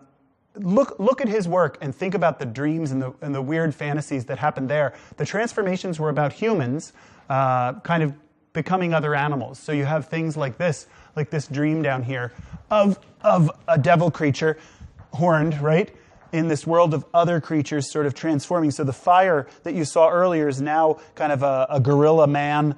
There's deer. There's alligators. There feel like there's little human elements of pieces of legs and feet that are more human. If you come up a little bit, you'll see that there's this stone staircase, right? You're stepping up these stones, and it looks like you're in a traditional kind of hobbit land, but there's every stair has these strange little creatures embedded in it and dreaming and sort of connecting to each other, and it wraps around. This is a really unusual painting, and it's from 1972, so it's fairly old for the moment for being done on plastic. It's unheard of that you'd see a painting like this. It was what you call a bit of a trendsetter for the time, because nobody painted like this or painted on surfaces like this. This was just bizarre to have, unheard of to see what you're seeing. So now if you come down through here, there's being after being after being on the towers and multiple heads. This entire tower is made of heads. If you come down into the arches here and stuff, you'll see eyes everywhere, and noses and mouths and little hands are here with heads. There's all sorts of beings. And again, what is this about? You know, if you look in the distance, there's a landscape, right? Way off in the distance. There's another landscape happening in the distance. So there's these multiple worlds. This, to me, is about multi-dimensions. This piece has to do with it looks like a physical world when you first glance at it, but it disappears and becomes a netherworld. We can't even imagine this, but it's like multiple dimensions. They think in scientific realms, there's 11 to 16 dimensions. We think of 4 dimensions, height, width, depth, and time, are the 3 dimensions plus time that we commonly experience, right? This has dimensions that I don't even understand, because you're looking at something like that egg shape there, right? And it looks like an egg, but if you back out a little bit, it actually becomes more like the sky kind of inside the painting. Like there's a sky behind these trees. See right there? There's trees. And those strange little tree trunk creatures, and if the tree trunk creatures are actually made of animals and human faces, all inside these eggs. So there's a million things happening inside this painting. There's no way you're going to experience all of this without seeing it live. If you look right at the top of the screen right now, you're seeing this bear paw, these bear paws, and it comes up into the face of the bear, and his antlers are trees. So everything is going through a transformation. I spoke about this at the beginning. Ovid's transformations, what did he write? Metamorphoses, the metamorphosis of everything. And the metamorphoses actually had a purpose to them. Every person that was turned into an animal or a tree was turned into it for a reason. People weren't turned into things randomly, like we are nowadays. They were turned into things for purpose or reason. And so I'm looking at this picture and thinking, it's strange that the animals are turning. I'm not sure if the animals are turning into the landscape or if the landscape is turning into animals. It's very unclear which way the transformation is occurring. I'm thinking, what's the end result? Is the end result a landscape at the end of this painting? Or is the end result a bunch of animals walking away into the world? And so in one case, I guess you could say if it's the landscape, right? This all ends in a landscape. I'm going to pause for a second because I want you to be able to breathe and just look at this piece. And remember, you're at livearttv.com. Take a look at our auction that's happening on February 25th at 3 p.m. at liveauctioneers.com. You can always call us here. We are at 855-983-5483. And we love hearing from you all. If you're sitting at home taking a break and you catch us for a minute and you're learning a little bit about art, the history of art, the life of art, the live art TV that we are, then give us a ring and let us know what you think. We're talking about this painting that was done with A Feast for the Eyes in 1972. It's an original painting on hard plastic. It's by Fred Weidman, W-E-I-D-M-A-N-N, Fred Weidman. And what we were talking about was this idea of transformation, and that you go in and out of an image, like from beast to landscape, right? From a beast becoming a landscape or a landscape becoming a beast. And I was asking the question of, where's this world ending? Does this world end with everything becoming animals?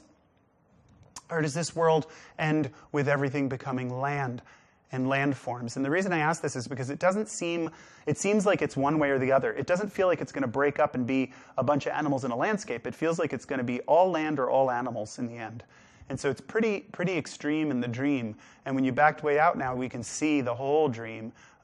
This is just an unusual, incredible painting to experience live. I hope you have a chance to pick it up. The estimated reserve on this painting, let's see, it's estimated to go for $15,000 to $20,000. And you can bid anything you want. Go online and see, if you can connect to one of these pieces. Just put your heart there and bring this home with you. This is an incredible piece for any part of your home, really. It's unusual to find a painting that would go in the living room and the bedroom and everything. Usually you feel a place. This one actually has a lot of legs to it. It's a strange piece that way. Not strange in the imagery, but strange in the fact that it's so facile, that it moves so easily through the world and through its internal world, like the dream that it's in. So if we were to ultimately end and have this painting,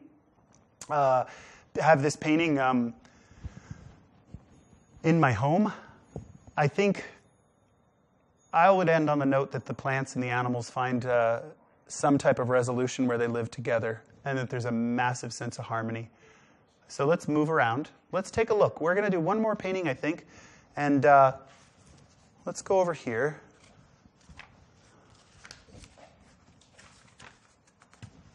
Hey.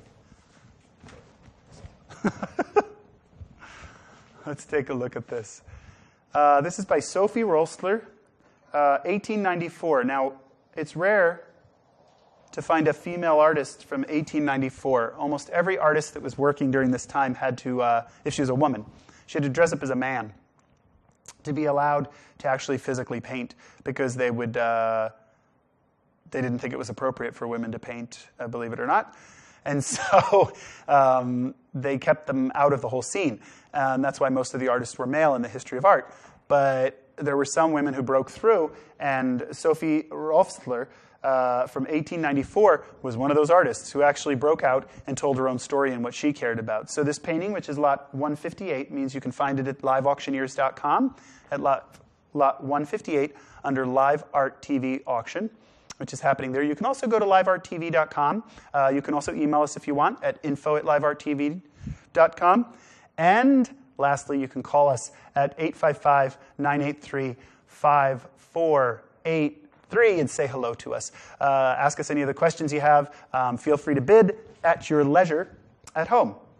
Now, let's take a look at this painting. This is, obviously this woman has gone through some tough times, so you'd think this was a sad painting, and there's even a dark past where things have been tough. And I think all of us can understand that feeling, right? Of having had a time when you just kind of, you felt a little pulled down, right? But I don't feel that from the painting overall. I feel her past was very heavy and rather dramatic. But when you move forward into the painting, all of a sudden you see this young woman who's dreaming. She's got this, her head's sort of off to the side, and there's a fellow that's leading her and pulling things along, and it's got a basket of food. They've even got a jug of wine, and they've got a ton of vegetables. So they're going somewhere. So they've got a lot of what they need to survive. They've got produce, for sale, potentially. They're not going to eat this much greens, I imagine, in a night. So they're probably bringing it to market. But they've got their wine, and they've got everything they need to get through. So there's a beautiful casualness to her pose. And the future is lit. The ground beneath their feet is all lit up and shining. And so there's some future hope here that they can move into, right? Look at all this, right? You're coming across this. This is a beautiful moment. Great expression on this character who's looking into the future and's got a tug on that cord, like a pretty determined tug to move forward and move forward no matter what at all costs. And there's a lot more activity in the front of the painting about where they're going than there is in the back. The back is sort of quiet. The front is quite dancey. And there's Sophie's signature from 1894.